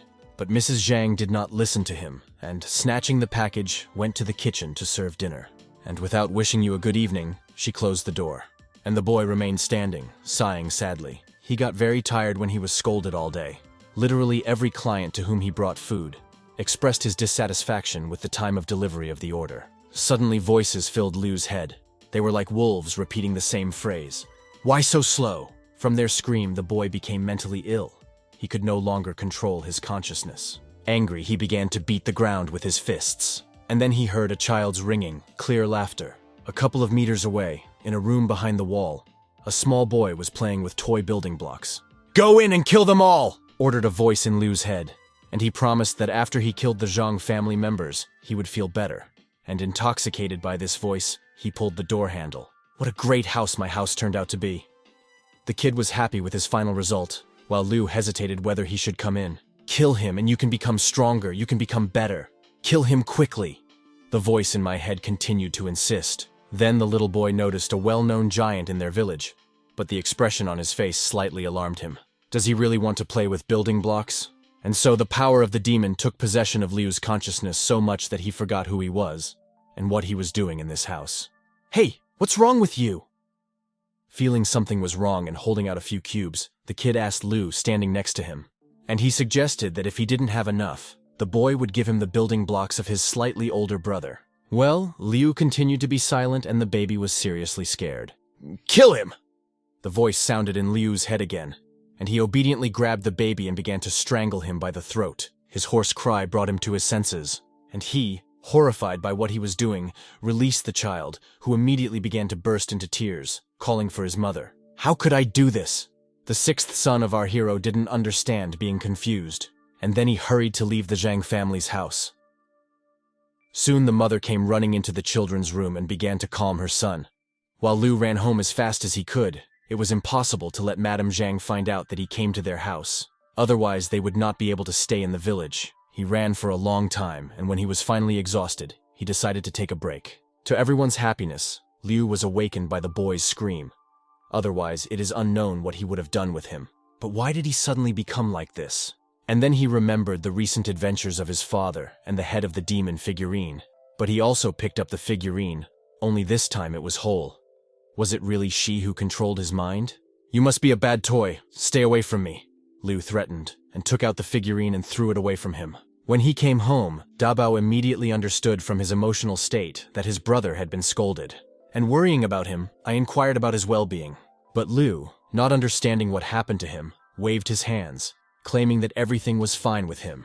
Although it didn't seem so to Dabao, his brother, who was always cheerful, was extremely sad and depressed today. And in order to somehow cheer him up, he said that there was food left in the kitchen after the shift, and since he had been working all day, he suggested we go eat. "Thank you, but I don't want to. I'm not hungry."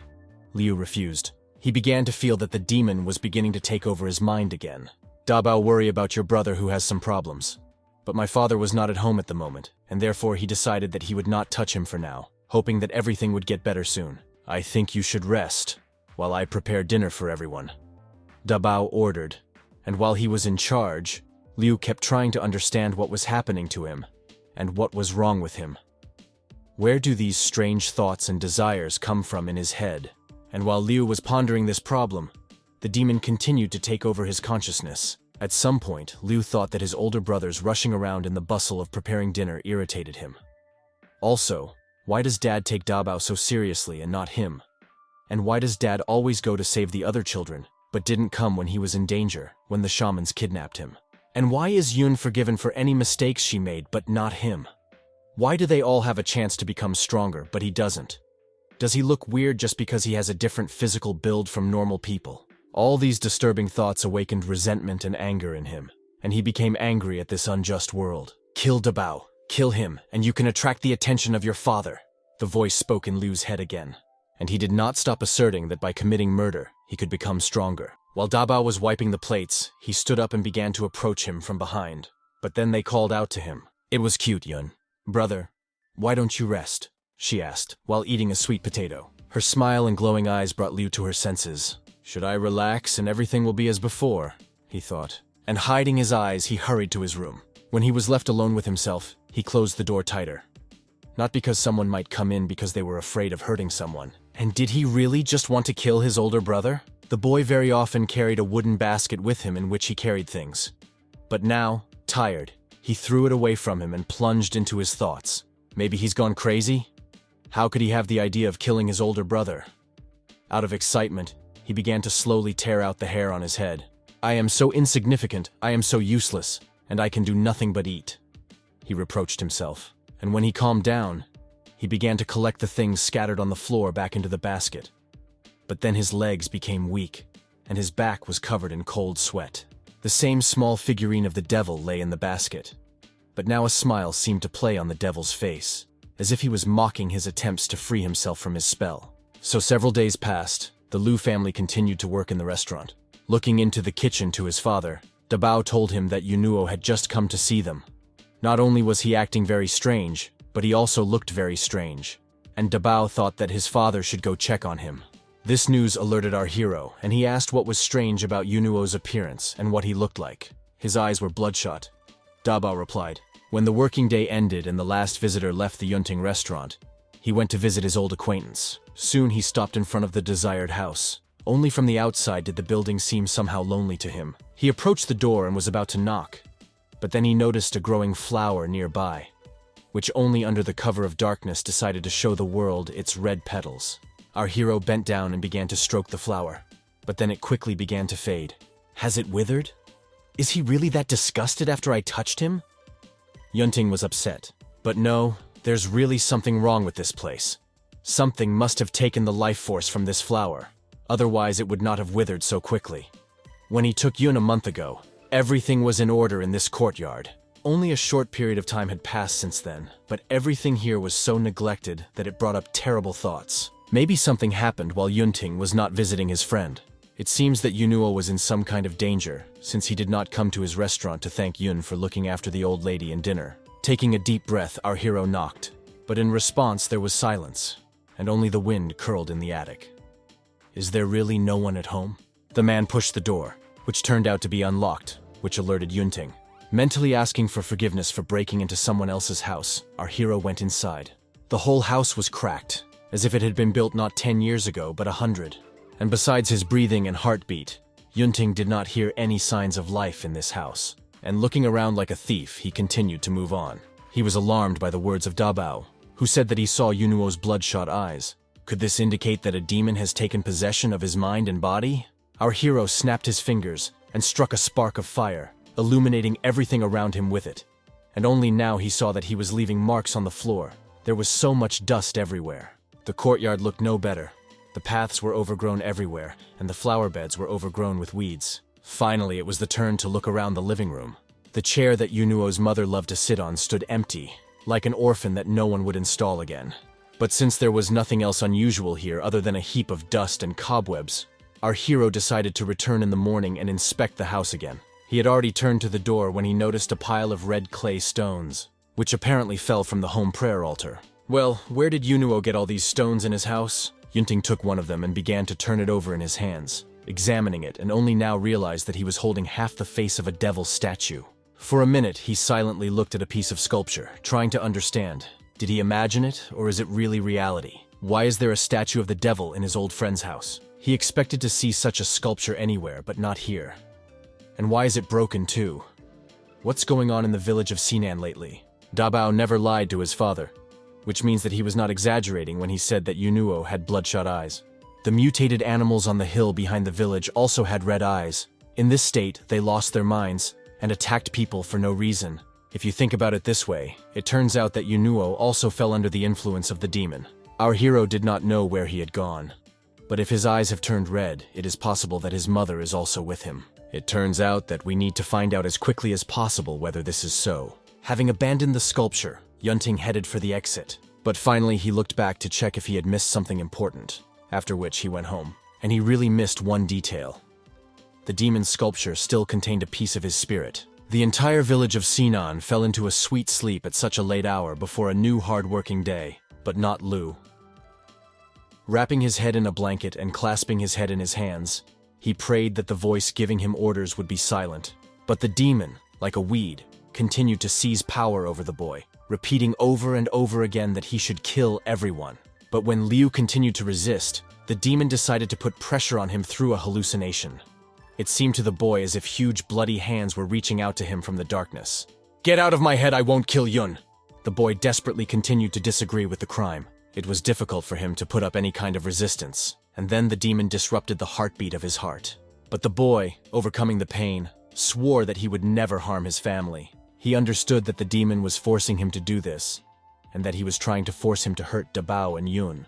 But since Liu cannot get the demon out of his head, then he will destroy it. Despite the dead of night, Liu grabbed his portable box, put the figurine in it, and determined, decided to go outside the village. "Fifth brother, where are you going so late?" Yun asked, emerging from under the table. In her hands, as always, was a sweet potato. Without explaining anything, Liu said that he would return soon, after which he hurried to the exit. "Do you think maybe he forgot to deliver food to someone?" suggested Dabao. "It's really possible," Yun agreed, shaking her head. Meanwhile, Liu had already left the village and was heading towards the forest. Having found a secluded place, he took out the sculpture and placed it on a small stone, after which he began to look around, choosing what would help him get rid of his problem. The boy's attention was drawn to a small stone boulder. It was with his help that he was going to break the sculpture into pieces. "Let's see how you can control my thoughts after this," Liu threatened, throwing a boulder at the demon figurine. He was convinced several times that it had broken, after which he deliberately stomped on top so that small stones turned into dust, and returned home and went to bed. But for some reason, he couldn't sleep. He turned from side to side, then removed the blanket, but he felt cold and wrapped his head up. But he began to run out of air and, coughing, emerged outside. But what is wrong with him? There was a feeling of emptiness in his heart, and he felt uncomfortable. But the sculpture is destroyed, which means he must sleep all night as before. But why can't he sleep? Maybe it's the room air. The boy even opened the window on purpose, but when he made himself more comfortable in bed, it seemed to him that there was something hard under the blanket. Fear crept into the boy's heart, and he jumped out of bed. But he destroyed the demon sculpture. How can it lie next to him in bed? Then a quiet chuckle was heard in Liu's head, and he realized that his suffering was not over yet. Why are you here again?" the boy prayed, mentally asking all about God to help him withstand this test. What should he do to get rid of this demon? And the voice continued to whisper to him about terrible things, about him killing Dabao and Yun. Like, only then can he survive and become stronger. "I won't do this," Liu shouted in despair. Then there was a knock on his room. "Son, are you okay?" Yunting's voice was heard from behind the door. "It's Dad. He still cares about me." The boy was happy. After all, the demon in his head was lying. His father loves him and takes care of him like everyone else. But should he tell the truth about what is happening to him? "I'm fine, Dad," he shouted. In fact, it wasn't that he didn't want to tell him. He was just afraid that Yunting would worry about him too much. "Okay, then have a good rest," our hero wished. The fading steps indicated that he had gone to his place. Then Liu decided to talk to the demon. "When will you leave me alone? I don't need you to help me become stronger. I can become better myself," he said. "Your family is indebted to me. Even if I leave you, I can go to your family, to your brothers and sisters. I'm sure they will be happy to accept my power, especially your father, whom I have met many times." The voice in his head answered him. "You will not harm my family. What do you need from us?" The boy continued to ask. The demon wanted him to fulfill one of his instructions, and then promised that he would leave him. Liu, of course, agreed, and then a rag doll fell out of the air in front of him. The boy had to take it and hang it on the tallest tree near the rice fields in the east of the village. "I can promise you this, but when I finish, you will have to leave." Liu repeated the words of the deal. In response, the doll's eyes turned red and winked at him. Frightened, the boy threw the doll away from him. But the voice asked him to be more careful with the toy because he wouldn't leave if he broke the doll. After which, in a calm voice, he asked Liu to relax. The boy obeyed him, and then the spirit of the demon began to envelop him in its arms again. Liu began to reproach himself for his carelessness and impulsiveness, because by relaxing his mind, he simply released all the protective forces of his body, and he fell on his knees in front of the doll and prayed for the demon to let him go. But it was already too late. The demon again took possession of his consciousness. "Open the door and go forward," he ordered, and Liu followed the instructions like a zombie. So he left his parents' house and was now walking along the streets of the village. But he had to go further to the rice fields on the outskirts. The first line of forest planting did not suit the demon, and he asked to go further. Finally, Liu found a dried-out tall tree, and it was on this tree that he was supposed to hang the doll. The boy swung his hand, spun the doll, and threw it up. After flying a couple of branches, the doll caught on several twigs and hung on a tree. Gradually, the fifth son of our hero began to feel relief. This evil spirit moved from his body into the doll, I did everything you asked. Now can you let my family go? Liu asked, placing a figurine of a demon in front of him.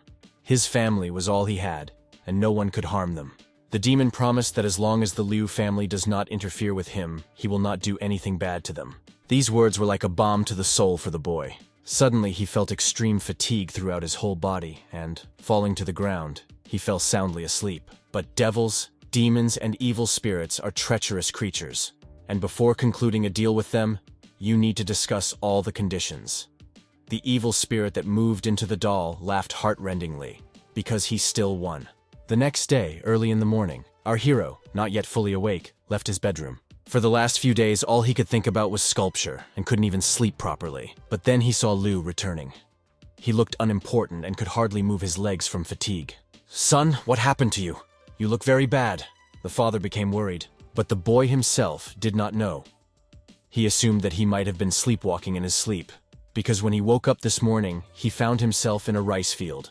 Our hero didn't even think that it was Liu who had the biggest oddities of his children, since he spent the night in the rice fields east of their restaurant. But then he remembered recent events, and his father's heart told him that something was wrong here. He immediately went to wake up Shen so that he could walk with him to the rice fields. "Hey Dad, don't be in such a hurry," Shen shouted while his father pulled him along the village. Moreover, he did not understand why there was such urgency, and what was the reason for their morning walk. But Yunting looked as serious as possible. "Dad seems to be in a bad mood," Shen thought, and decided to behave like a good boy. Half an hour passed, and our hero continued to search in the fields. Although he could not detect anything strange, he had such a very bad feeling, and with every step it became stronger and stronger.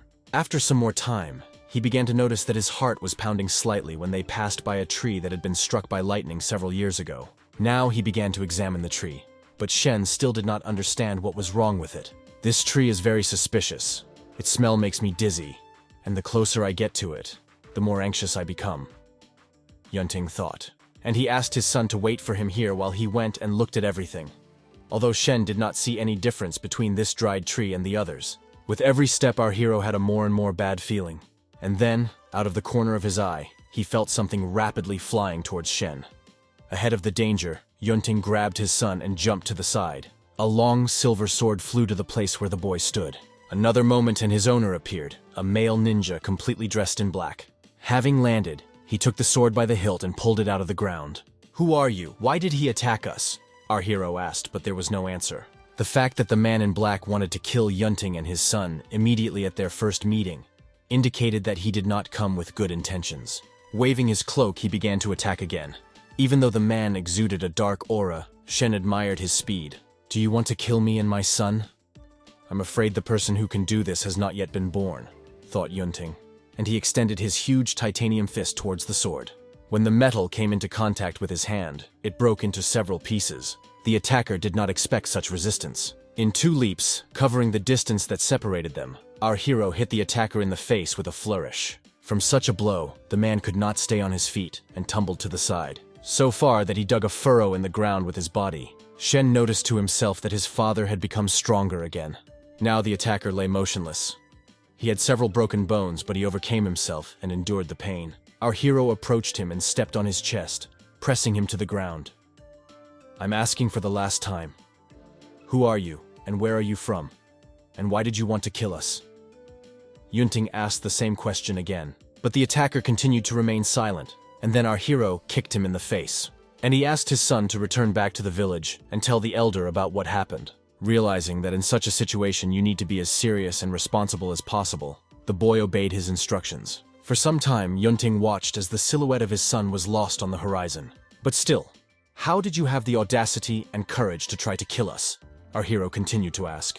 Feeling that the grip had weakened, the man tried to get up and fight back, but Yunting felt the man's muscles tense and took measures to make him wince in pain again, and continued to ask why he wanted to kill them. "All because you stood in my way," the man answered with his teeth bared. Such cruelty and such indifference to the lives of other innocent people cannot be comprehended in Yunting's head. "Why not? Don't you deserve to die for standing in my way, you little outcast?" the striker laughed. His words both insulted and offended our hero. Does the man lying in front of him on the ground consider himself God? "I am not a god, but God will come soon, you non-entity. And you will all die," the man asserted, bursting into laughter like a madman. His words about the fact that God himself was coming soon made our hero think. Soon the man stopped moving, and he thought that he had died. To make sure of this, he put his fingers under his nose in order to determine whether he was breathing or not. But the attacker stopped showing any signs of life. Fortunately, our hero has already sent Shen away. Although the boy was smart, it would be too cruel if he, the father, allowed his child to see a person die. 15 minutes passed, by which time the headman and the rest of the people with help should have arrived a long time ago. In order not to waste more time, Yunting decided to return and see how things were in the village. And turning around, he hurried back. Watching him on the sly, the attacker smiled, glad that he was alive. Our hero heard him move, and returned back. Kneeling down, he began to feel the attacker from all sides. And in one of the pockets, I found a bag tightly stuffed with gold coins. Now it was clear that he had not gone to the rice fields in vain, but still there is no point in leaving the attacker alive, so he decided to destroy him. Summoning immortal fire, Yunting swung. Our people have already entered the village. We found the one we were supposed to find. When they leave, you will all die. These were the last words of the man before the fire began to devour his flesh. 20 minutes ago, when the headman of the village of Zinan was training, someone knocked on his gate. The old man sighed. Did he really decide to come to Yunting again with another offer or request? But when he opened the door, he clearly saw not who he was expecting, and the headman immediately closed the gate. How did this guy in a black cloak and mask find him here? Senior, you haven't seen me for so many years, and this is how you greet me. Don't you want to show me what kind of wonderland you've been in for decades? The voice of a young man addressed him from the street. The elder raised his eyes to the sky, mentally calling out for help and blessing. They were both separated by only a few steps and a wooden fence, which was not an obstacle to the uninvited guest. You came to the wrong address. Go away. The elder continued to pretend that he did not know the stranger who came to him. The man approached one of the trees and began to stroke it with his palm. No, I'm where I need to be. Even though you have been away from us for many years, I will never confuse your smell with any other. He continued to insist on his point, taking off his hood. Okay, this must happen. It will definitely happen, the old man mentally reassured himself. And plucking up courage, he opened the gate wide, inviting a man to enjoy the aroma of a freshly blossomed flower on a tree. And having picked a twig, he followed the old man. In fact, this man who appeared to the elder was named Bai Shou, and was once the second commander in the Tartarus organization before the old man left. He had not seen him for several decades, and thought that the organization had forgotten about him, but it turned out not. It's very nice of you to check on me here in the middle of nowhere. Help yourself to some tea and you can go, said the old man, pouring 2 cups of sweet, aromatic tea to the brim.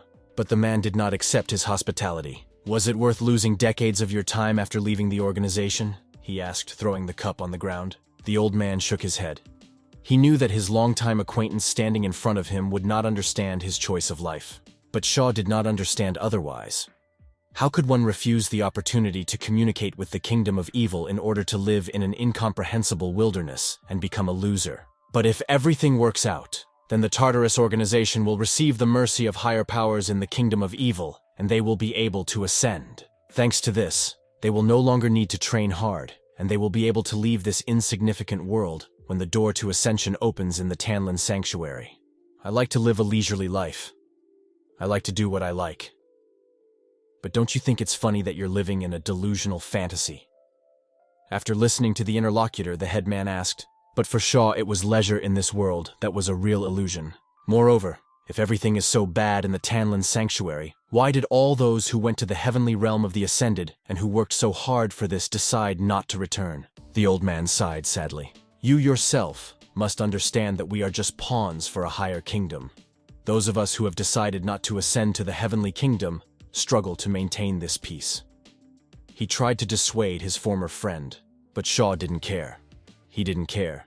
He just wanted to ascend, and it didn't matter to him whether someone remained alive here or not. The elder's patience ran out, and he decided to express everything he thought. He believed that the Tartarus organization was just a bunch of masked shadows who really thought they could ascend to the realm of evil, but they didn't. At heart, Shaw agreed with him. In fact, he was well aware that he was tired of living a monotonous life for decades. In order to greet God, he still prayed and performed rituals. But despite the fact that he was so devout, God gave him only one instruction. If Shaw completes the task that is entrusted to him, then there will be no problems. But if he does not fulfill the will of God properly, he will be doomed. For many years, Shaw asked himself, has he done enough yet? Is he happy? And after a while, he began to enjoy life in the illusion of self-deception. But the elder was calm because he was sure that there was a restriction in this area, so Shaw and others like him would not be able to use their power here. Suddenly the man frowned and his eyes became embittered, and he flew up to the old man like an eagle. Have you become stupid over the years? Since I managed to find you, do you think there are still any restrictions here now? He asked, approaching almost closely. Then he grinned, and using his spiritual power, lightly pushed the old man away from him. Only bad luck. The elder thought that the lighthouse had been destroyed. Then why did the mark appear again? When did it happen? Tell me, why did you come here? He asked, trying not to show his fear. Shaw did not answer immediately, thoughtfully examining his old friend. My lord sent me to pick you up. Will you come with me? He answered and extended his hand, but the headman shook his head from side to side. He had no intention of leaving the village. The people living here were all that was in his life, and he would not leave them. His answer made Shaw laugh. It was interesting for him to watch the murderer who used to kill innocent people without even blinking an eye, but now valued their lives. I'll repeat this again so you remember. I love my residents, and will continue to take care of them. The elder repeated his above words again. Okay, if you don't come with me, then I will kill all your so-called village residents. I want to see how you can take care of them on your own. Agreed with his choice, Shaw, after which he snapped 2 fingers, and a dozen soldiers immediately came running to him.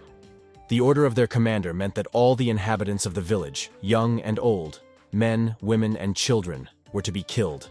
The elder did not even know how to react to such cruelty and heartlessness of his former friend. Meanwhile, our hero returned to the village. Approaching his restaurant, he wondered why there was such a large crowd there. Do children really close the restaurant so early? And to find out the reason, he began to make his way inside, but people did not pay attention to him and did not let him through. Their behavior irritated Yunting. Because of the visitors, he could not get into his own restaurant. Well, okay. He decided to wait until they all dispersed and then calmly go inside. But his plan was not destined to come true.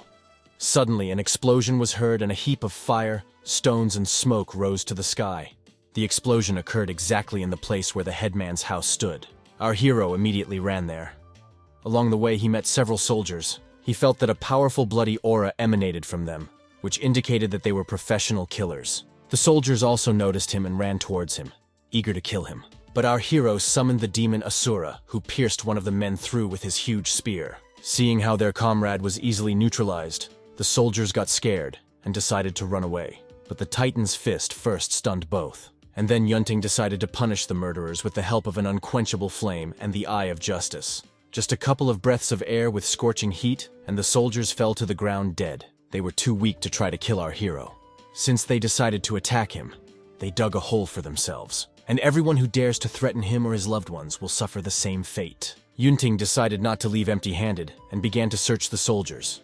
From one of them, he found a rag bag in the shape of a square and decided to give it to Yun as a toy. While he was dealing with the soldiers who blocked his path on the way to the elder, an explosion occurred again on the other side of the village. When the dust settled on the ruins of the headman's house, 2 figures were visible above the rubble. But Shaw was not going to stop there. Is it worth it?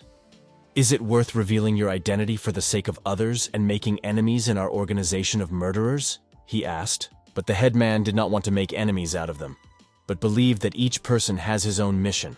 In the past, he made many mistakes that he now regretted and knew that sins are washed away with blood, and therefore was not afraid to sacrifice his life for the sake of others.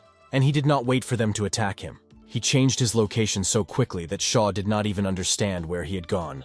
But when the old man swung at him from behind, he dodged. Shaw was lucky that he felt the wind from his fist swing even before it hit, and so the old man's blow struck a mountain of bricks. They stared silently for a minute. Shaw noticed to himself that his former friend had not stood still all these years, and had improved in his fighting skills. But during all this time, he also learned something. Using spiritual energy, he created a huge concrete stone in the air from debris, and he threw it at the old man. With a little effort, the elder managed to stop the stone, and even the shockwave did not shake it. A moment later, the stone began to crack, after which, falling into pieces, it fell down. When the elder's horizons opened again, he did not see the enemy in his field of vision.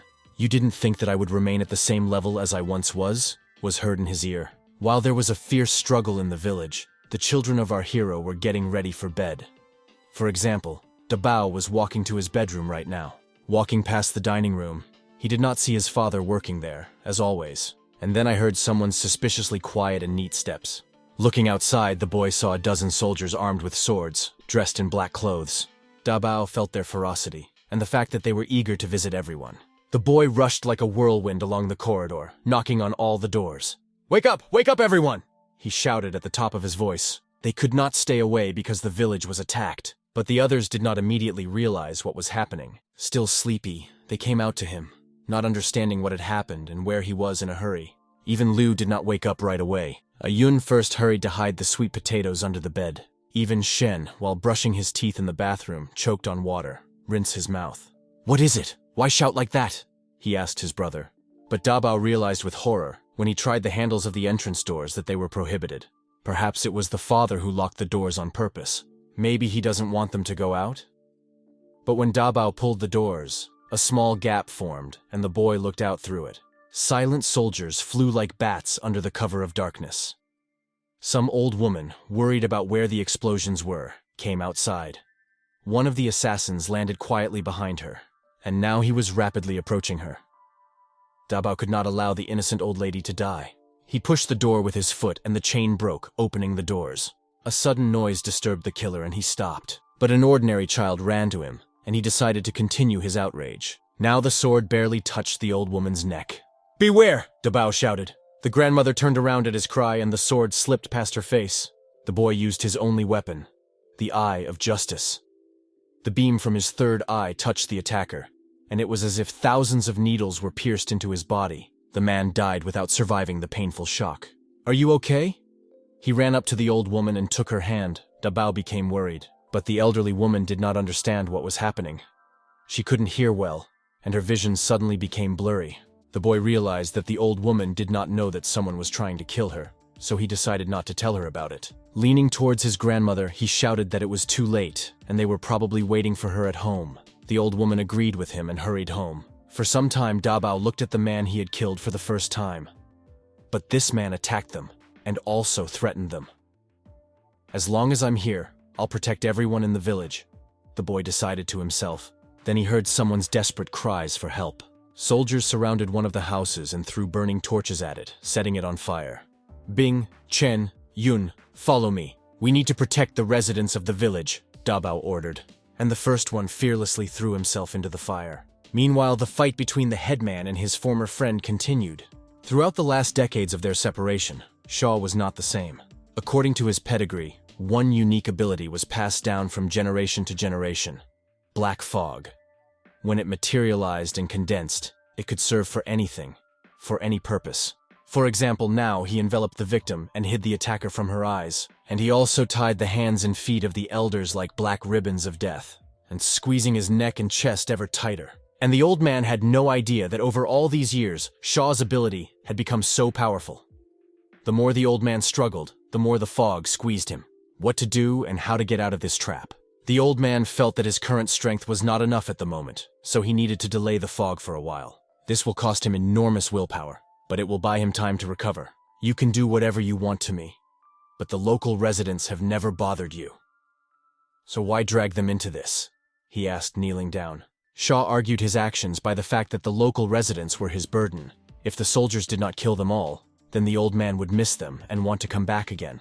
"Do you hear screams? Look, the whole village is on fire!" The man laughed. And it's true. All that was heard from all sides was crying and voices filled with pain. "Do not leave them, Torment. Do not dare to harm them. Stop! Stop it!" the elder begged. Soon he stopped getting enough air and started coughing, choking. "You were given a chance, but you didn't take advantage of it. So you can't blame me for cruelty," Shaw reasoned, watching the old man's agony. Then the elder asked in the name of their old friendship to stop. But Shaw had long ago ceased to consider them friends of each other. He was offended that the elder never thought about what happened to Shaw when he let him go. "You left, and since then we have been on opposite sides of heaven and hell. Did you know that your heaven was built on top of my hell? I will destroy your paradise with my own hands." And in confirmation of his words, he spread his arms, showing his advantage. And Shaw laughed. It's okay. Even if the old man didn't go with him, he would simply deliver his corpse to the organization, and that would be the end of it. Now the black fog squeezed the old man's throat so tightly that the crunching of bones could be heard. Do you want to kill me? It is too late, the headman laughed. And with his hands he began to tear apart the ribbons of black fog. A couple more attempts and he was completely freed from his shackles. And like a young goat, he jumped away. How did you manage to free yourself? Shaw didn't understand. After all, it is impossible to resist his black fog. The old man hesitated for some time, deciding whether to tell him. Then he bent down and lifted his trouser legs. Heavy iron shackles hung on his feet. The old man stamped his foot and the concrete collapsed under him. Running up to the pit, Shaw began to peer into the darkness. And when he saw the secret of his former friend, he was shocked. Click! The locks on the iron bracelets were finally opened. The old man launched them at Shaw like shurikens. Now, since their brotherhood was broken by Shaw, he should not blame the elder for what will happen. Then the old man took off his belt and several iron rings hung on his torso. Are you crazy? Shaw exclaimed with a gasp. The old man wandered the world for 50 years carrying 100,000 pounds, tearing his back, arms and legs, just to atone for his sins. But for all these years, he could not disperse the demons from his heart. But now that Shaw is here, he realized that he could finally get rid of them. And the shackles that are on his heart will finally be removed. At first, Shaw didn't even understand whether the headman said this literally or figuratively. However, this did not matter, since in front of him was a strong opponent, and not a decrepit old man. Today is the very day that will be decisive for both of them. At first, the men fought hand to hand, but soon Shaw realized that without heavy iron, the old man was terribly strong and he could not withstand such a mountain of muscles. Using some cunning, the elder managed to reach his opponent's neck with his hands and threw him to the ground. When he began to beat him, the mask fell down. The second half of the skin on Shaw's face was missing. It had rotted, the gums had dried out, and the teeth looked incredibly large. Seeing this horror, the old man stopped. It's all because of you. Look carefully. It's because of you that our God did to me. Isn't this wonderful? Shaw said. Now the old man stopped wondering why his friend's voice was so hoarse. During the 50 years that they had not seen each other, he had been so unhappy, so it is understandable why Shaw hates him so much now. While he was thinking about this, Shaw took advantage of the moment and slipped out of his hands. And now he used the devilish roar spell that absorbs light. But the words of the spell sounded like the ravings of a madman to the old man. Then he heard a laugh. Several residents of the village were discussing the battle. They didn't know that their headman was such a pretender and that he was so strong. And now they weren't surprised why the headman walked so slowly, because he was carrying so much heavy iron. And the black fog spread more and more. Shaw repeated the spell again to enhance its effects, after which the black fog began to form a huge black hole, which absorbed and sucked in everything that was in its path like a tornado. Not only things, but also air, fire, water, ice, which the old man so diligently materialized with the help of his spiritual energy. This was precisely his hidden ability. He could call upon the elements. But the battle continued and the old man realized that he should also use spells. With folded hands, he called upon the power of the moon and stars. The fire turned into a core, and the ice began to crack like stars. The interaction between them caused an explosion and cleared the way between Shaw and the elder. You yourself are to blame for your misfortune, said the old man. He was still trying to reason with his friend, but Shaw did not think so. He was sure that the old man was to blame for his suffering. It was his fault, and therefore deserved death. I'm afraid you won't have such an opportunity. Today I will kill you, a man with many sins, to atone for all my sins for the first half of my life, the elder answered him. And he used two spells at once, the golden light of the earth and the shaking of the mountains. Wherever the old man's foot stepped, the ground beneath him pulsated and helped him gain speed and move faster. True, this was not enough to kill Shaw. The ice wrapped a thick wall around the headman in a protective ball so that the black hole would absorb the ice instead. Soon he decided to combine fire and ice, creating a network of heaven and earth from them. Shut up already, Shaw shouted.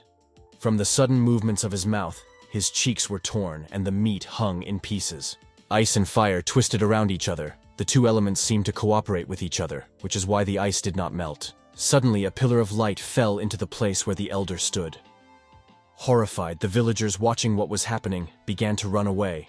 But the old man did this trick on purpose so that they would think that he had died and leave this dangerous place. Only when the residents came running to the village did they begin to spread the terrible news, saying that the headman had died. It was to the place from which the residents were running away that Shen was now hurrying. He believed that he simply had to see what happened there. But he had a bad feeling about this. A couple more minutes, and he ran to the place where the headman's house had recently stood. Divine light, fire, and ice played a wild ensemble in the sky. But the boy looked at something completely different. He could not believe that now the same pale, stooped, and weakened village elder of the village was fighting in front of him. He didn't look like himself at all now. Meanwhile, Dabao distributed all the children, and each of them fled in his own direction to protect the residents of the village. They realized that it would be too difficult for their father to try to cope with all the killer soldiers. While running along one of the streets, Chen saw a house engulfed in flames. It seems he was late, but it's still worth checking if anyone is in the house.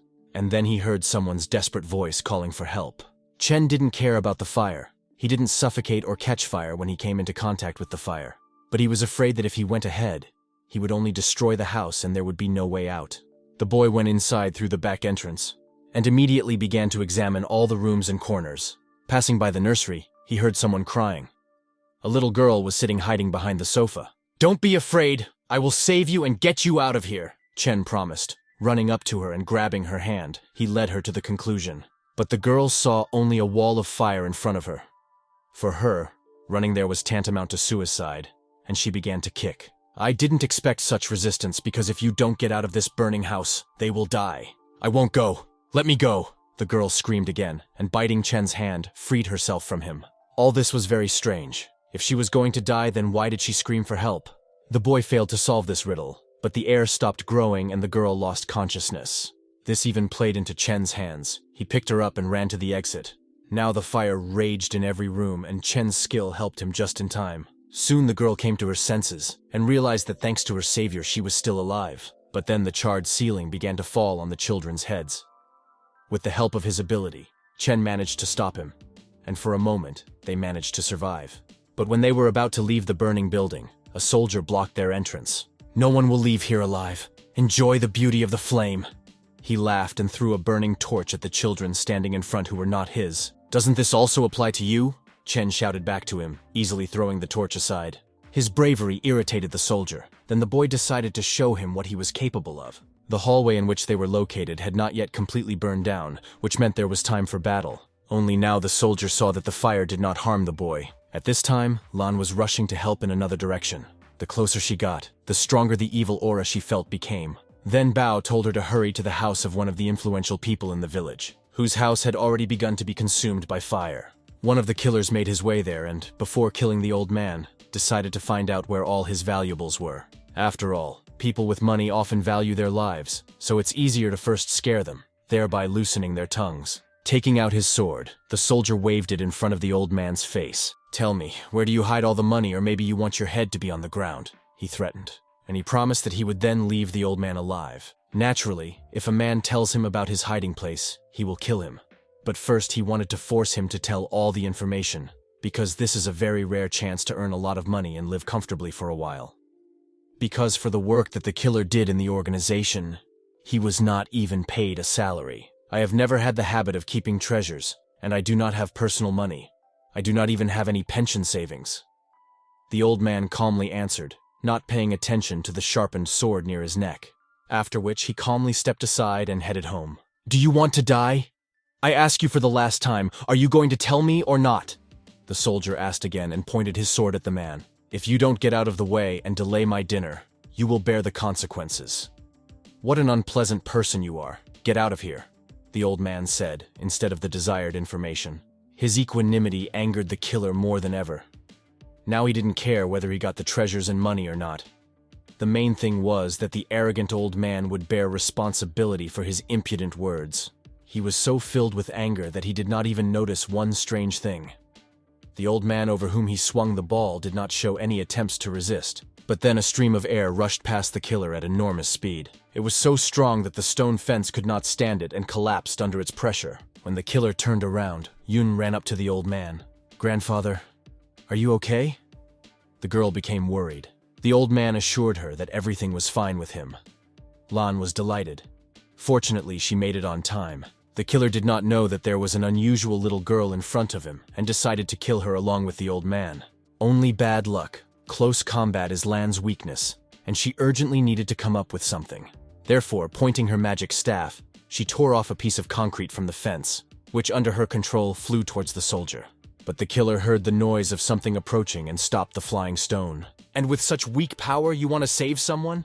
You don't know what you're doing," he laughed. But Lan could not retreat, since the grandfather she was supposed to protect was still standing behind her, and she decided to continue fighting no matter what. Suddenly, the sword flying towards them changed its trajectory and turned over in the air. A huge burning palm appeared between them and the killer.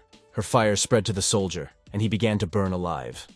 Soon all that was left of him was ashes. At first, Lan was surprised and delighted that she had such abilities, but she doesn't have any knowledge of the palm, and this means that their grandfather protected them. And it's true. When the girl turned around, she saw an old man with his hand outstretched forward.